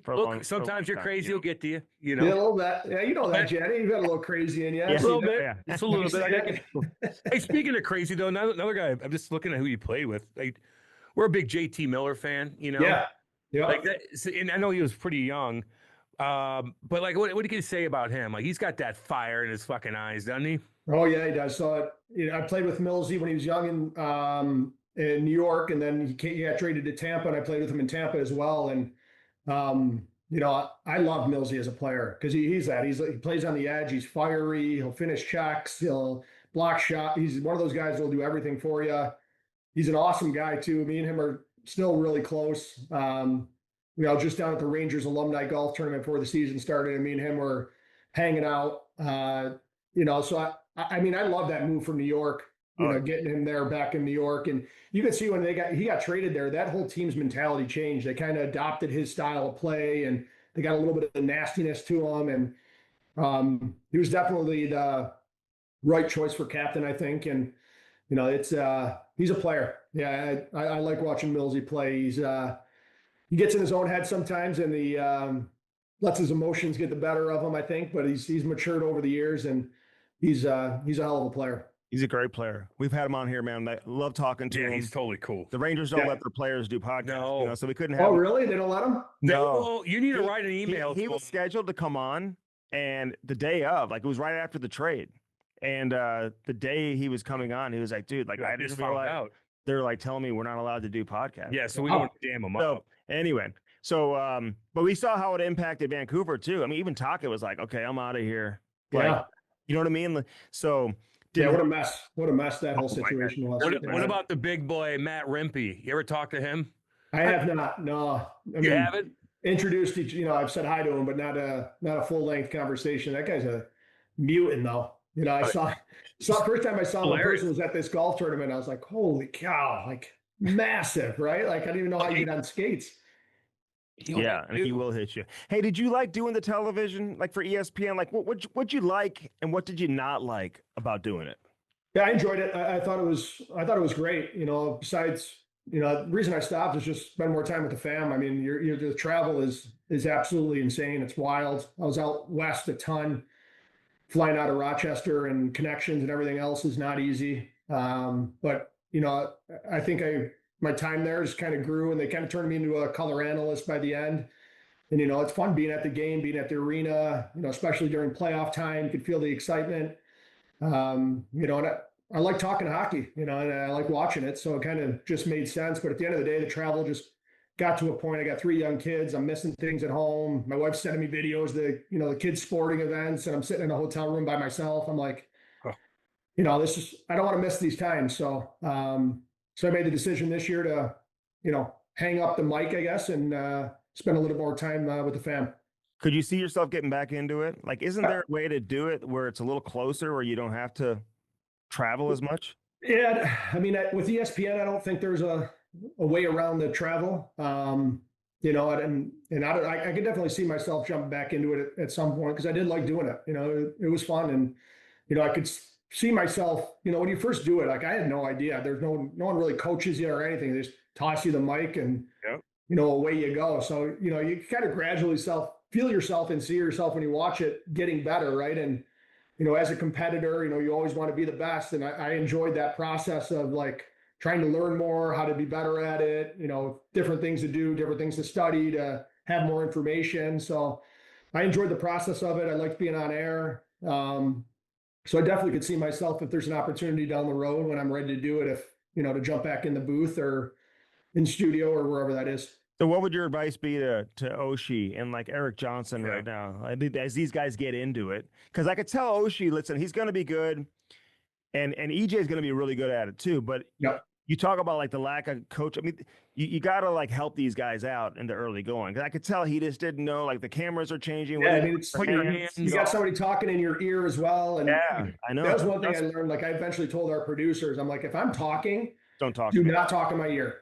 Because there's times that would happen, and they're supposed to do it. They can talk, and I'm like, I would start listening to him or her and completely forget what I can't multitask, right? I like completely like stop talking, and so they count you out sometimes, be like, 5, 4 to wrap up your thought. I'm like, just tell me 10, and that's it. And then I know, like, I don't need the 10 to 1 countdown in my ear because I'm all of a sudden I'm talking. I'm in my head. I'm like 9, 8, 7. I'm like.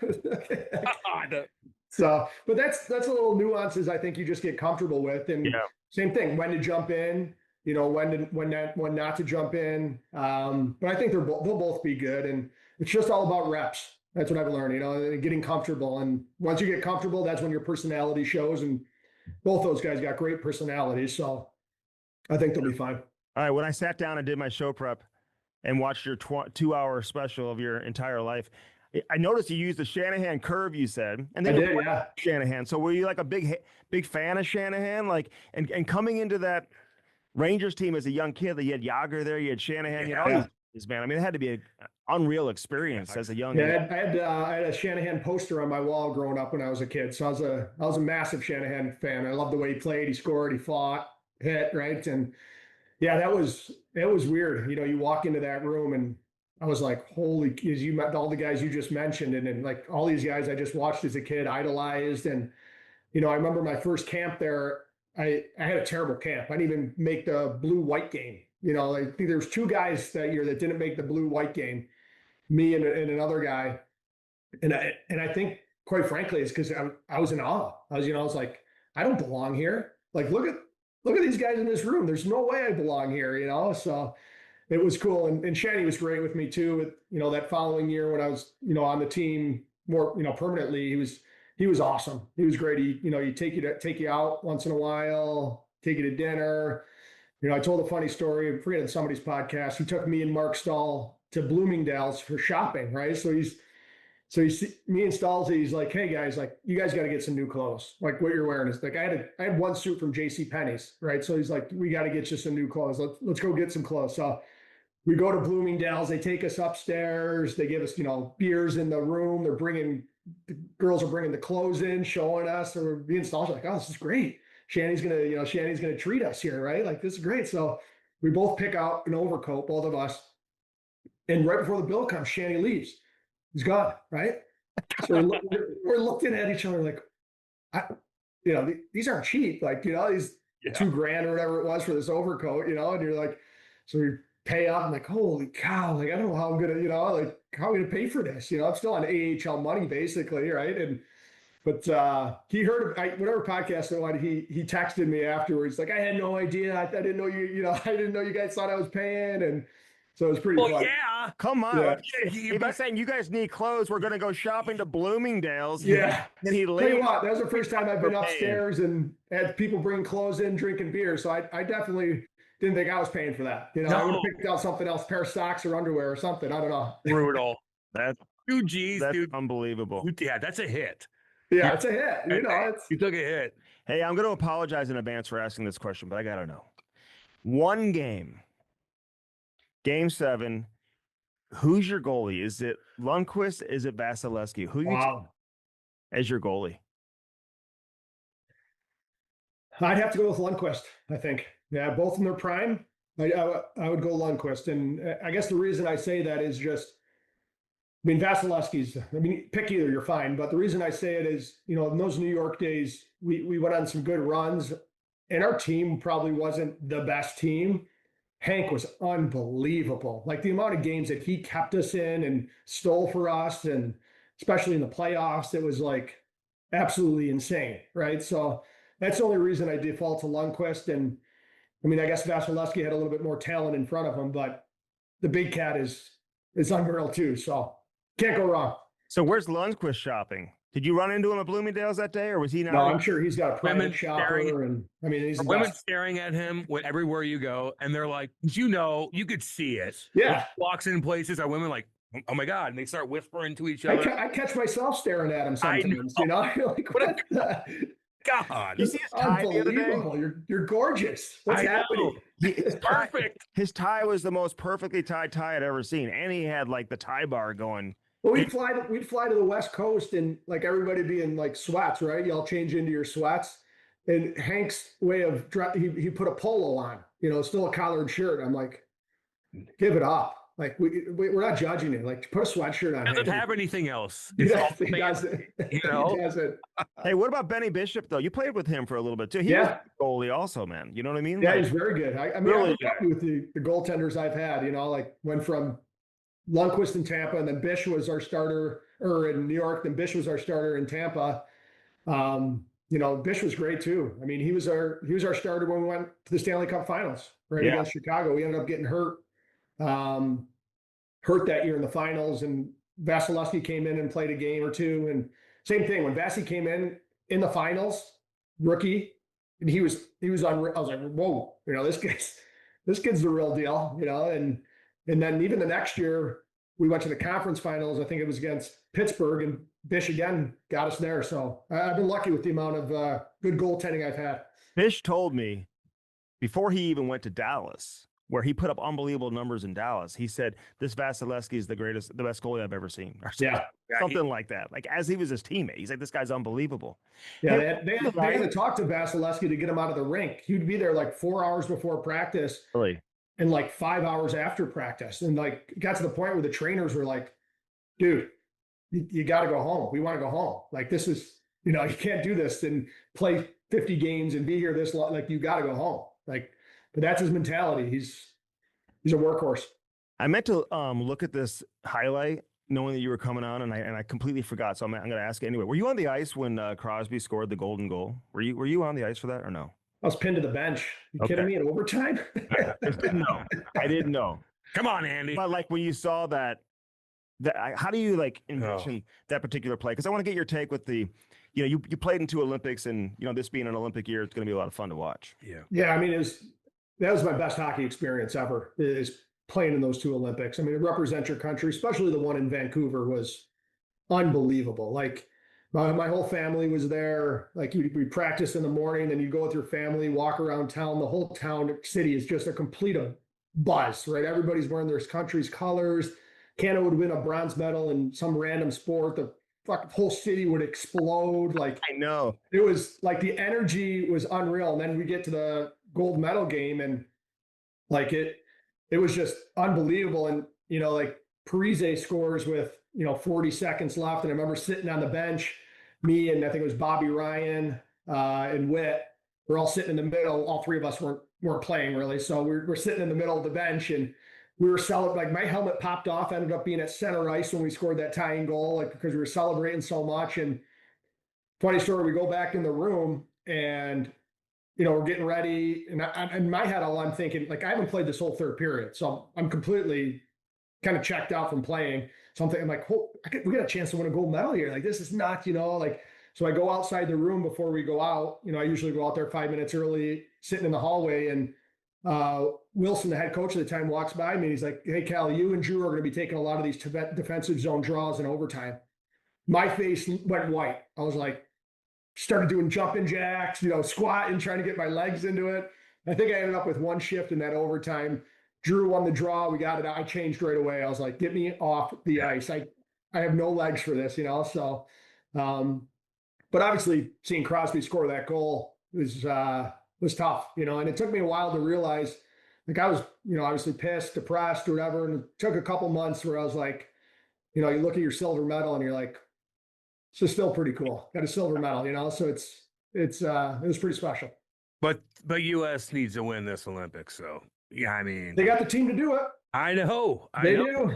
We'll be evaluating all the Americans this year for the next. Yeah, I feel bad for the people who have to select a team, to be honest with you. Shit, I know. Talent that the U.S. has, and who you're leaving off that roster. But I mean, if it's anything like the 4 Nations was, I mean, I can't wait to watch it. It's going to be awesome. Who would you put on that maybe isn't getting, like a guy like Caulfield, for example, who's gotten off to a great start? Lane Hudson, I don't think he's going to find his way on there, but maybe in the next Olympics or something. But how would you build your team? I mean, like, because it's easy for the fans to just put all the best superstars and throw them all. Yeah. But we just had Billy Guerin on last week. I mean, it's you got to build a team, right? You got to build a team that can play like it's playoffs, right? And your top team's not going to be all skilled guys. You got to have guys that will play roles and do different things. And you got to, I think too, you got to almost evaluate the player's mentality. Like, will a skilled guy go and play a third line checking role and block shots? And, you got to find those skilled players that are willing to do that. And like, I go back to Vancouver, our year, like, we had guys like myself included. There was guys that were way more talented than I was that were left off the roster. But, I made the team because I was really good at penalty killing. I'd go to those dirty areas, I'll finish my checks and I'll do those things. So I think you got to build the team that way. And, you look at, one guy that, Clayton Keller, he wasn't on that 4 Nations team. but he's one of those guys that I think that can make a push to try to make the team. And Tage Thompson is another one. He had an unbelievable world championships, so that goes a long ways. And no matter how you pick that team, there's going to be guys that you look at and be like, how did he make it? It's a thankless job, but. Who's your goalie? I feel like this is still to be written. I feel like Thatcher Demko is going to have something to say about this. Like he may have been the best goalie, best option they had prior to him going down with injury. And now that he looks healthy again and the way that he's playing, like he could be the best goalie of all of them. I agree with you on that, but I think he's going to have a tough time bumping Hellebuck or Jake Ottinger. I mean, that's tough, right? I know. Look at those three goalies. I mean, yeah. pick one. You're a long ways away too. Like who knows? You got to see how the season plays out, and knock on wood. Hopefully, Demko stays healthy, right? I mean, that's been a big thing for him this past couple of years. So, I did the playoff series against Dallas and Winnipeg. Ottinger versus Hellebuck last year. And that was a lot of talk, and especially even from I think Ottinger said it, right? Like, I want to prove that I'm the guy that I should be the number one, come next year's Olympics. So it'll be interesting. Then he gets pulled and does a podcast about it. We were like worried. Was that your podcast he did or not? No. He did. I shouldn't say podcast, but they did a feature on it. Yeah, no, I saw that. It was a good feature, but I felt like it was pretty dramatic for the situation. Yeah.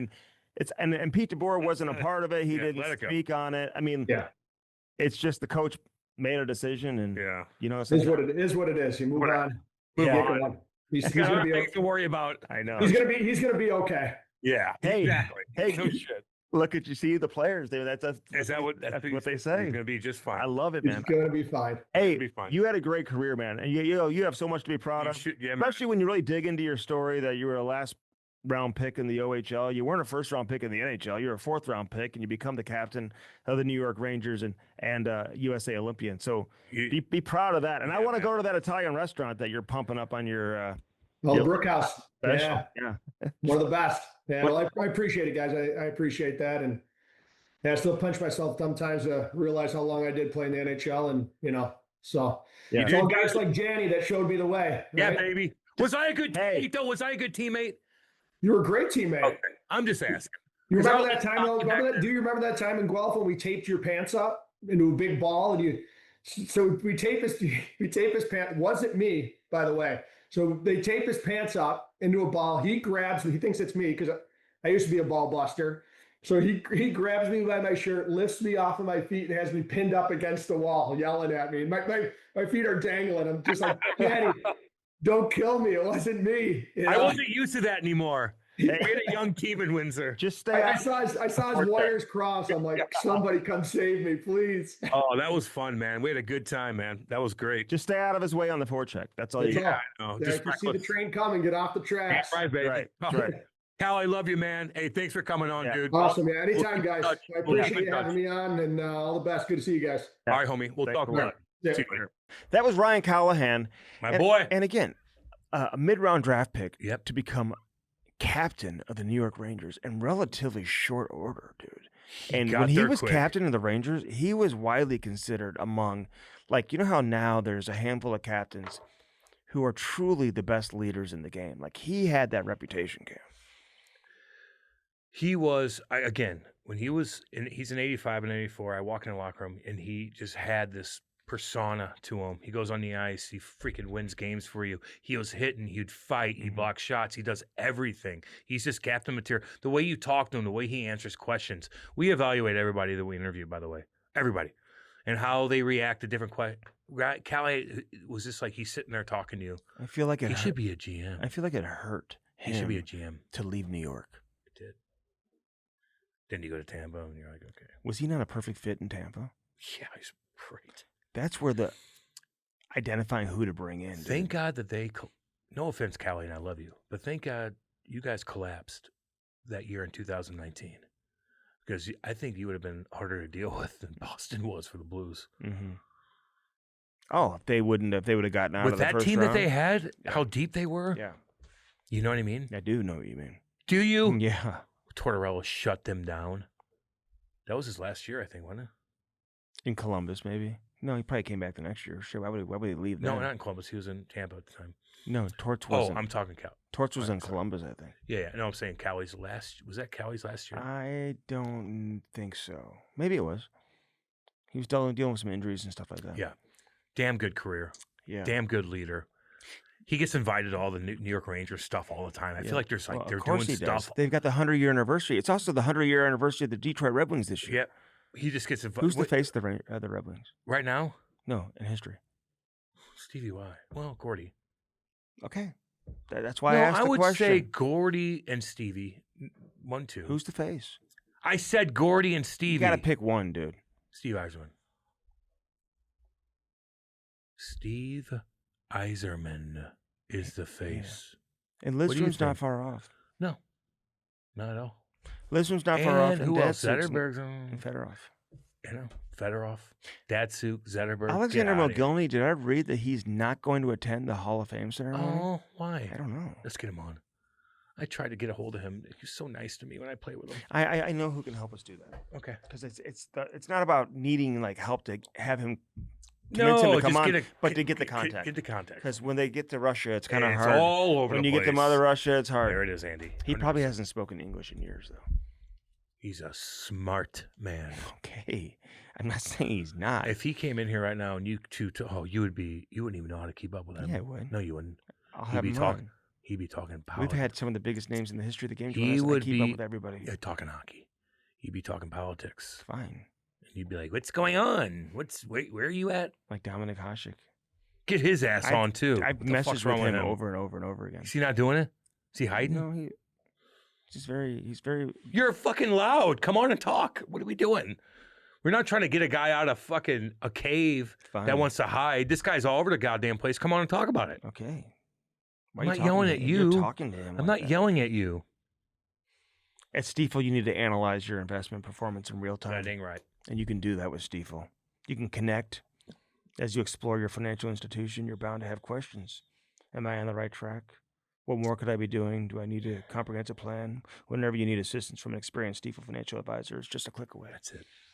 $100 when you're young. Boom. Put it in there. Stiefel, help me. Stiefel. I'm here. Don't you just want to take care of everybody? Stiefel, be I'm as here. comfortable as possible. You don't have to worry about money. Your kids are, they got soccer here. Like, we'll pay for it. Oh, you want to go on a vacation? We'll do it. Like, Stiefel, we're here. it's not every problem that you're going to solve having money. Organize But all your boy, oh financial boy. information in one place. Boy, oh Sync boy. your accounts to get up-to-date view of your full financial picture. They do everything, man. Get wealthy with Stiefel. That's it. There it is. Get wealthy with Stiefel. Get wealthy with Does it Stiefel. rhyme? No, but it does. Makes sense. First Form, baby. Firstform.com/Cam and Strick. Yeah. That's our link. I eat them greens. I need to go to the farm. I eat what? I need to go to You're the not farm. welcome there. Yes, I am. No, you're not. Yes, You wouldn't I even know how am. to dress. Andy wears sandals to the farm. Everybody's wearing shit kickers with jeans. Those look kind of cool. Okay, fine. If you wore that, you're okay. If you wore that, Don't ever say that again, I chirp you for wearing sand. You look good today. because I could stomp somebody right now. If You- somebody tried. Goddamn right you could. Don't. You ever. look goddamn. Do You need look. to- I like Do her. I need to punch you again? No. With your right hand. I'm a lefty. Show me your right. No, Why? I can switch it up though. Like in a fight. You look good today. Thank you. I swear to God. I swear to God. Do I? I'm It's not. getting tight. I'm not giving you Oh! a compliment. You don't know how to. How dare you?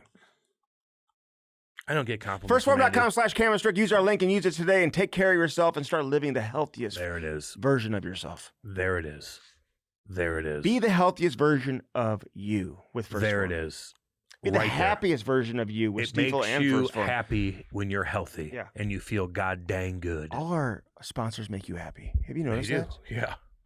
Sure. It's like everybody makes you happy. It I makes know. you feel That's good what- about yourself. We're happy. We're the happy podcast. SparksHockey.com. They make you feel happy too. Damn right. You don't even know what hollow you use. What? 3/8. Sit down. 5/8. So I can just turn and just, Why don't you come out and skate with us? Wednesday? Yeah. Come to Tigers. come to the Pee Wee Quebec Oh, okay. event Wednesday night. Okay. I didn't make that team. You got to get over it. You want me to come support a team I didn't make back in the day? Yes. And a lot of people are going to be there. I think you should come hang out. Oh, cool. It's a great event. All right, I will. Okay. You're right. I'll come out. Okay, good. We'll see you there. Team come back. Fine. You want me to? Do they want me to go out there? Yeah, it'd be fun. It's not on the ice or anything. Just Where's come. it at? Stiefel. All right, it's at Centene. Oh, okay. If it's at Centene, I'll Yeah, come. it starts at 6 right after the. It's perfect, dude. Well, then, There's a you VIP didn't tell me that. area. I thought it was way down in the city. I think Kairu's coming. I think Otter's coming. I think I'll Chaser's stop by. coming. A I'll bunch of stop people by. are coming. I'll Okay. skate and I'll stop by. Okay, but I'm inviting you. So are you coming or not? Yeah, I'll come by. You're invited. Do I need your invitation to go? Yes. I'm sure. Okay. SparksHockey.com. Take control of your hockey experience. Yeah, one don't toe sharpening pick. at a time. Don't toe pick. And don't let Seth do it. What's Seth gonna be for Halloween? Jeepers Creepers. Oh God. Like I'm uncomfortable when you even say It's that. not even. He's not Hannibal. He's the other dude Okay. No, I know exactly that what you're saying. tortures you, Andy. Oh my God. He'd kidnap you so good. Andy would be the girl walking into the apartment when he's trying to take his sofa in his van. He's like, I need help. And she's like, I'll help you. Yeah. And he's like, yeah, go in there. No, you go first, and I'll back it up this way. And he'd be like, oh, sure. Okay. He'd kidnap you in 2 seconds. Fine. SparksHockey.com. Use our promo code CAMASTRIP. But he It'll tried to save you more starve money than Andy Black out. Friday and Cyber Monday. And then Andy's like, I don't need anyway. Use our promo code CAMASTRIP. You know. And get a Sparks, man. There's You would live for a long time. No better holiday gift this holiday season than a Sparks skate sharpener. Yeah, dude, just get that done. It SparksHockey.com. simplifies your life if you're Again, our promo code CAMASTRIP. Yeah. Blue Note Roofing. Call David Novak today, 314-920-5713. The best call you'll ever make. Damn right. And have that insurance company pay for that new roof of yours before time runs out. Yeah, exactly. David Novak. Yep. You know he's not happy today after that Blues game last Oh, week. jeez. He's still doing a damn good job at his work. Up at 6. Up at 6. On the roof at 6. No, yeah, I was going to say, he's up at 4. He's on the roof at 6. You know. Blue Note Roofing, baby. We love you guys. Gutters, everything. Soffit, fascia. Thanks. True Float. Right there in gosh dang Edmonton. TRU Float. They are true shit kickers. Shit kicking, baby. True Float. Yeti. Pussy. True Float. Shit kicking. Yeti. Pussy. That's all you need to know. That's all you need to know. All you need to know. Ryan Callahan, he's a shit kicker too. God, yeah. Blocking shots with his face. Leadership. He's awesome. All right, we appreciate Smart you guy. He joining needs us, to be Ryan. a GM. We love you, Ryan. Lots more to come, and thanks for See you, dudes. being flexible with us as we come out a day later this week because of everything going on. Because of Andy. Chemistry Podcast. See you guys. We love hearing you. from all of y'all. Don't See be you, homies. don't be a stranger. Send us a note. Let us know what you like and what Love you you don't guys. like, and subscribe. Yes. And YouTube. do it today. See you, dudes. Peace.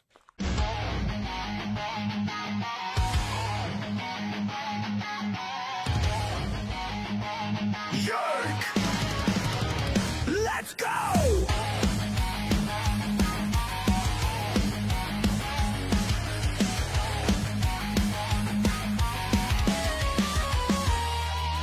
Cam's a shit kicker, 2 bombs in the lead. Soul Dragon crew, there's no time for fatigue. And he's a shit talker, stirring up the show. Never played a shift, but he's ready to go.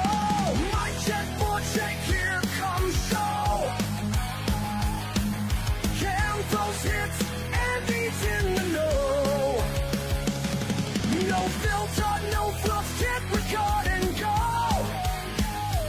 Get your mind right and enjoy the show.